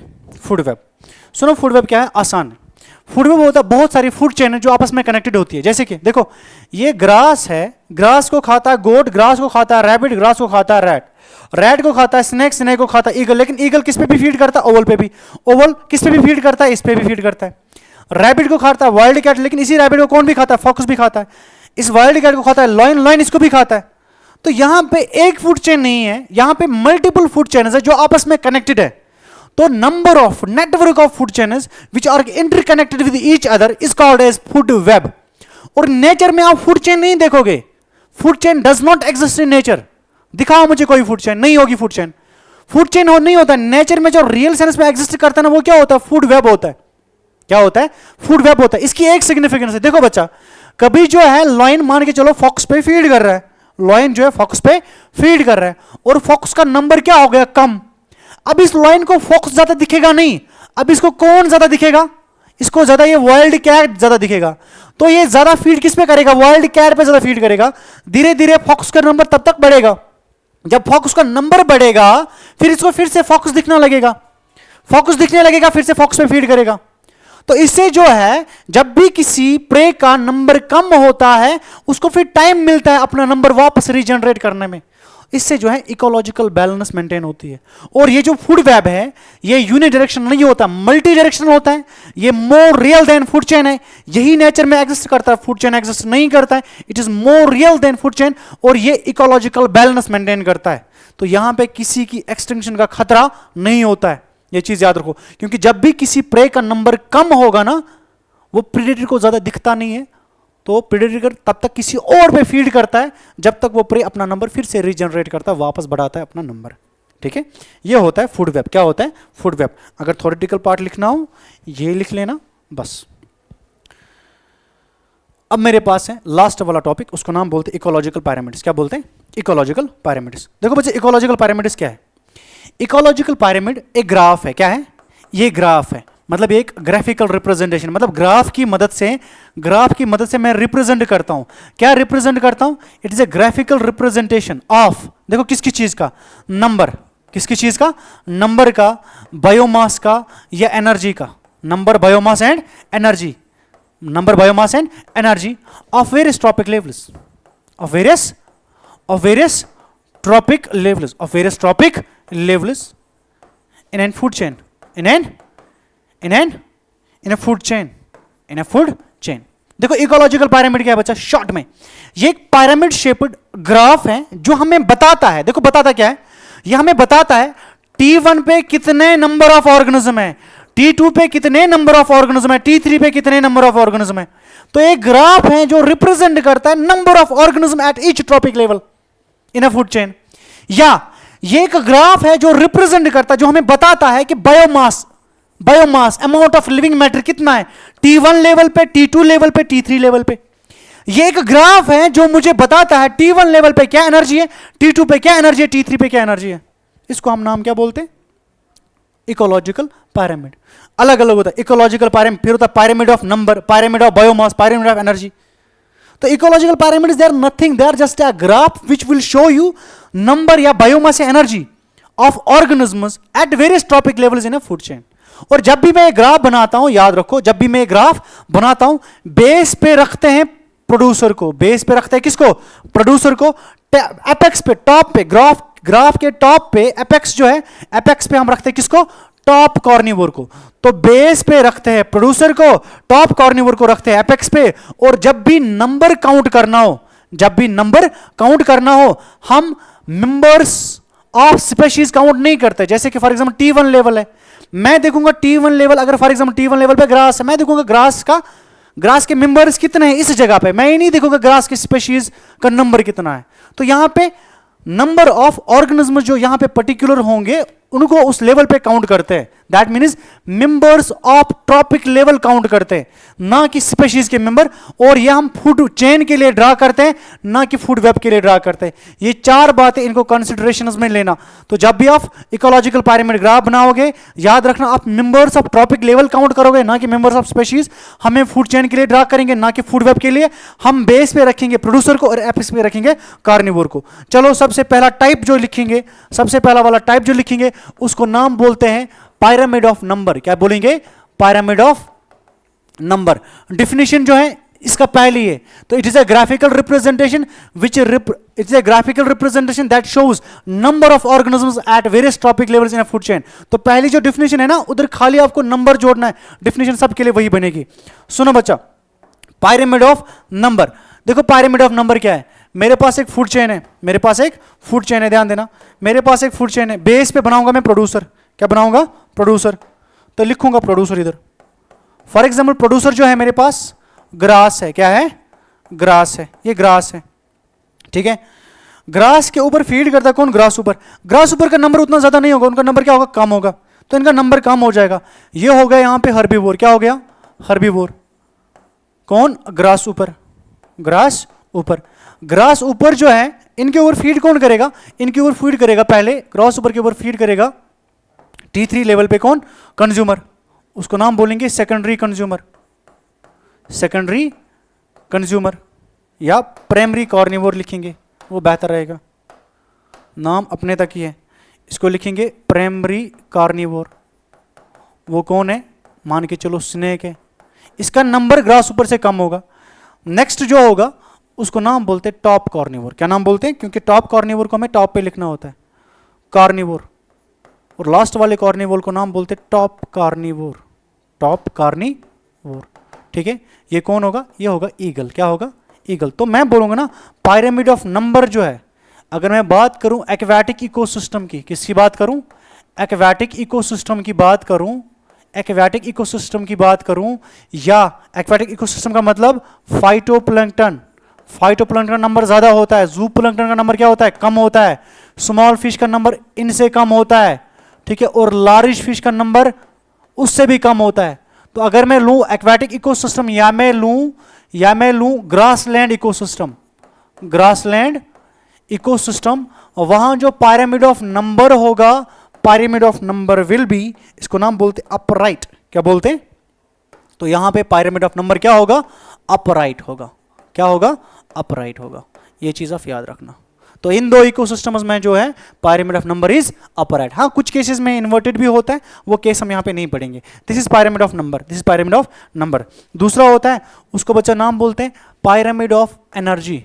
Pyramid of energy, pyramid of energy. Pyramid of energy simply means graphical representation that shows energy at various tropic levels, that shows energy at various tropic levels in a food chain. देखो बच्चा, सबसे पहले मैं बनाऊंगा producer, क्योंकि producer आपको base पे बनाना ही बनाना है। ये मान के चलो प्रोड्यूसर है, ये मान के चलो प्रोड्यूसर है, और मैं मान के चलता हूं सनलाइट जो है, सनलाइट में एनर्जी जो थी उसमें थी 1000 किलो कैलोरी। कितना? 100 किलो कैलोरी। 100 किलो कैलोरी कहां से आया? सन से आया। इसका खाली 1% प्लांट लेता है। कितना? 1%। दैट मीन्स प्लांट के पास 1 किलो कैलोरी एनर्जी आएगी। मान के चलो प्लांट के पास 1 किलो कैलोरी एनर्जी आएगी। जब ये एनर्जी ट्रांसफर होगी ना, ये किसके ऊपर ट्रांसफर होगी? हर्बीवोर के ऊपर। जब हर्बीवोर के ऊपर ट्रांसफर होगी ना, खाली कितना ट्रांसफर होता है? 10%। 90% लॉस होता है। दैट मीन्स जो हर्बीवोर है, हर्बीवोर के ऊपर जो एनर्जी ट्रांसफर होगी वो होगी खाली इस 1 का 10%, जो होता है 0.1%। 0.1%। तो 0.1% एनर्जी इसके पास आएगी, या मैं लिखूंगा 0.1 किलो कैलोरी। और इस 0.1 किलो कैलोरी का खाली 10% ट्रांसफर किसके ऊपर होगा? वो होगा कार्निवोर के ऊपर transfer.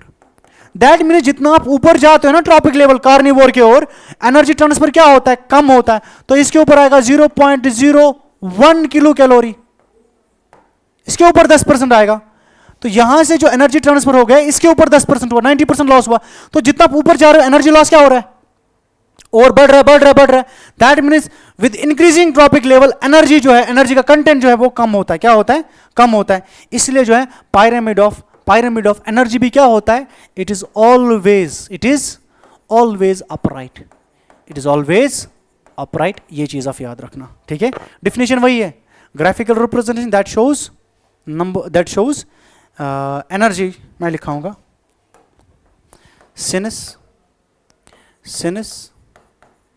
sinus there occurs energy loss, there occurs energy loss with, there occurs energy loss with increasing tropic levels, with increasing tropic levels. Therefore energy pyramid is always upright, is always upright. ये 2 number का सवाल भी आ सकता है अलग से, ठीक है? फिर होता है लास्ट वाला, उसको नाम बोलते हैं पायरामिड ऑफ बायोमास। क्या बोलते हैं? लास्ट चीज, pyramid of biomass. Pyramid of biomass. देखो पायरामिड ऑफ बायोमास क्या होता है? It is the graphical representation that shows biomass at different trophic levels of A food chain, ठीक है? अगर मैं आपको एग्जांपल दूं, टेरेस्ट्रियल इकोसिस्टम की, क्या दूं? Terrestrial ecosystem. टेरेस्ट्रियल इकोसिस्टम में देखो क्या होता है, बेस पे जो होगा ना, बेस पे प्रोड्यूसर जो होगा उसका बायोमास सबसे ज़्यादा होता है। ये प्रोड्यूसर होगा, इसका बायोमास क्या होगा? सबसे ज़्यादा होगा। दूसरा, इसके ऊपर फीड करेगा कौन? इसके ऊपर फीड करेगा हर्बीवोर। इसका बायोमास इससे कम होता है, सबसे कम बायोमास किसका होता है? सबसे कम बायोमास होता है कार्निवोर का। क्या होता है? ये जैसे ग्रास है, ग्रास के ऊपर 10-20, 40, 100 गाय फीड कर रही है, उनके ऊपर जो है 5-6 लॉयनस फीड कर रहे हैं। तो जो वजन होगा ना वो विद इंक्रीजिंग ट्रॉपिक लेवल वो क्या होगा? डिक्रीज होगा। इसलिए टेरेस्ट्रियल इकोसिस्टम में आपको फिर से क्या मिलेगा? ये अपराइट मिलेगा। Pyramid of biomass is upright in terrestrial ecosystem. लेकिन अगर आप बात करोगे ना एक्वाटिक इकोसिस्टम की, किनकी? एक्वाटिक इकोसिस्टम की। एक्वाटिक इकोसिस्टम में पायरामिड ऑफ बायोमास जो होता है वो होता है इन्वर्टेड। वो क्या होता है? इन्वर्टेड। दैट मीन्स जो फाइटोप्लैंक्टन है, क्योंकि फाइटोप्लैंक्टन का एक पॉन्ड में जो है उतना ज्यादा नंबर नहीं होता किसी पर्टिकुलर टाइम पे, इसलिए फाइटोप्लैंक्टन के नंबर से ज्यादा नंबर जो बायोमास जो होता है वो होता है ज़ूप्लैंक्टन का। ज़ूप्लैंक्टन का बायोमास क्या होता है? ज्यादा होता है। और इन ज़ूप्लैंक्टन से ज्यादा बायोमास किनका होता है? फिश का होता है। किसका होता है? फिश का होता है। क्या होता है? फिश का होता है। सुनो बच्चा, ऐसा क्यों होता है? यहाँ पे क्यों होता है? अगर आप किसी पॉन्ड में चेक कर रहे हो बायोमास, किसी पर्टिकुलर टाइम पे जूप्लैंक्टन का, फाइटोप्लैंक्टन का नंबर ज्यादा नहीं होता है, क्योंकि मल्टीपल फाइटोप्लैंक्टन की जनरेशन में फीड कौन करता है? जूप्लैंक्टन। ये इनकी मल्टीपल जनरेशन में फीड करता है, लेकिन किसी पर्टिकुलर टाइम पे इनका नंबर उतना ज्यादा नहीं होता कि इनका बायोमास इनसे ज्यादा हो। इनका नंबर यूजुअली क्या होता है? इससे तो नंबर ज्यादा ही होगा, लेकिन इतना ज्यादा नहीं है कि इनका मास एक्सीड करे किससे? जूप्लैंक्टन से। दैट मीन्स इनका लाइफ साइकिल शॉर्ट होता है। तो जूप्लैंक्टन पहले इसकी एक जनरेशन खाएगा, दूसरी जनरेशन, तीसरी, चौथी, पांचवी, फिर कोई एक जनरेशन जो होगी ना, आप उस टाइम पे उसी ट्रॉपिक लेवल को काउंट करोगे, आप मत उनको काउंट करोगे जिनको इन्होंने कंज्यूम किया है। तो इसीलिए किसी पर्टिकुलर टाइम पे इनका नंबर उतना ज्यादा नहीं होता कि इनका बायोमास इससे एक्सीड करे, इसीलिए जो है जूप्लैंक्टन का बायोमास फाइटोप्लैंक्टन से ज्यादा होता है। सिमिलरली फिश का बायोमास किससे होता है? सेम रीजन, जूप्लैंक्टन से ज्यादा होता है। इसलिए बोलते हैं एक्वाटिक इकोसिस्टम में पिरामिड ऑफ बायोमास होता है इन्वर्टेड। क्या होता है? इन्वर्टेड। ये चीज आप याद रखना, ये चीज आप याद रखना। फिर होता है इस तरह जो है, ये यूनिट कंप्लीट हो गया। क्या हो गया? कंप्लीट हो गया। फिर मैं 3 टर्म्स पढ़ाऊंगा, हो सकता है इन पे सवाल आए, हो सकता है इन पे सवाल आए। एक होता है बच्चा स्ट्रैटिफिकेशन, स्ट्रैटिफिकेशन। दूसरा होता है बच्चा स्टैंडिंग स्टेट। क्या होता है? Standing state. तीसरा होता है स्टैंडिंग क्रॉप। क्या होता है? Standing crop, standing crop. ये 3 टर्म्स है, बहुत अच्छी टर्म्स है, इनको रखना याद, क्योंकि हो सकता है एग्जाम में एक एक नंबर का सवाल आए। देखो स्ट्रैटिफिकेशन क्या होता है? स्ट्रैटिफिकेशन होता है vertical arrangement of different species, different species in layers, in vertical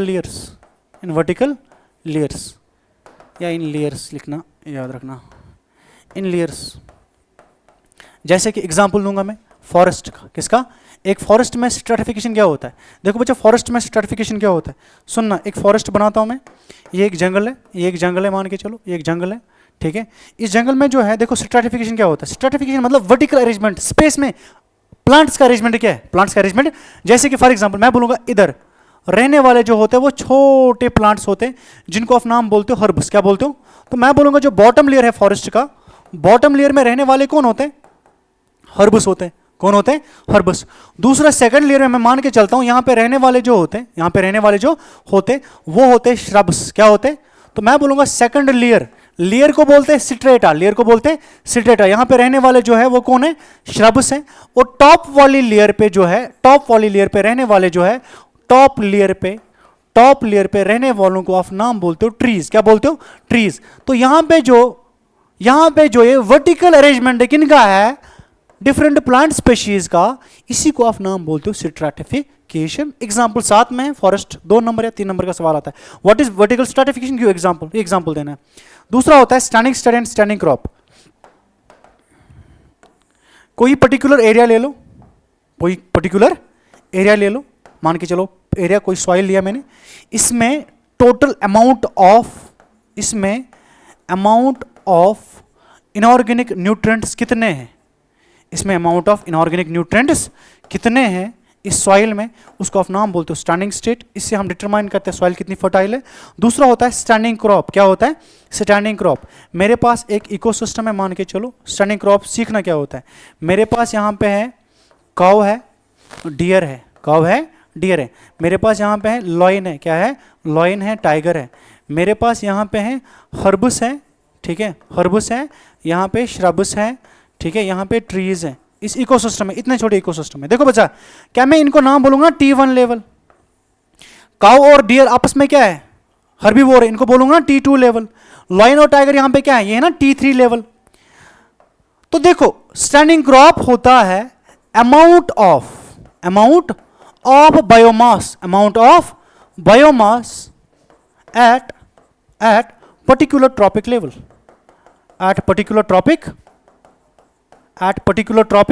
किसी पर्टिकुलर ट्रॉपिक लेवल पे अमाउंट ऑफ बायोमास कितना है। जैसे कि मान के चलो हर्बस श्रब्स, हर एक मान के चलो ईच यहां पे क्या है? हर एक यहां पे 10 kg है, हर एक नफर यहां पे क्या है 10 केजी का बंदा है, हर्ब भी 10 केजी का, श्रब भी 10 केजी का, ट्री भी 10 केजी का।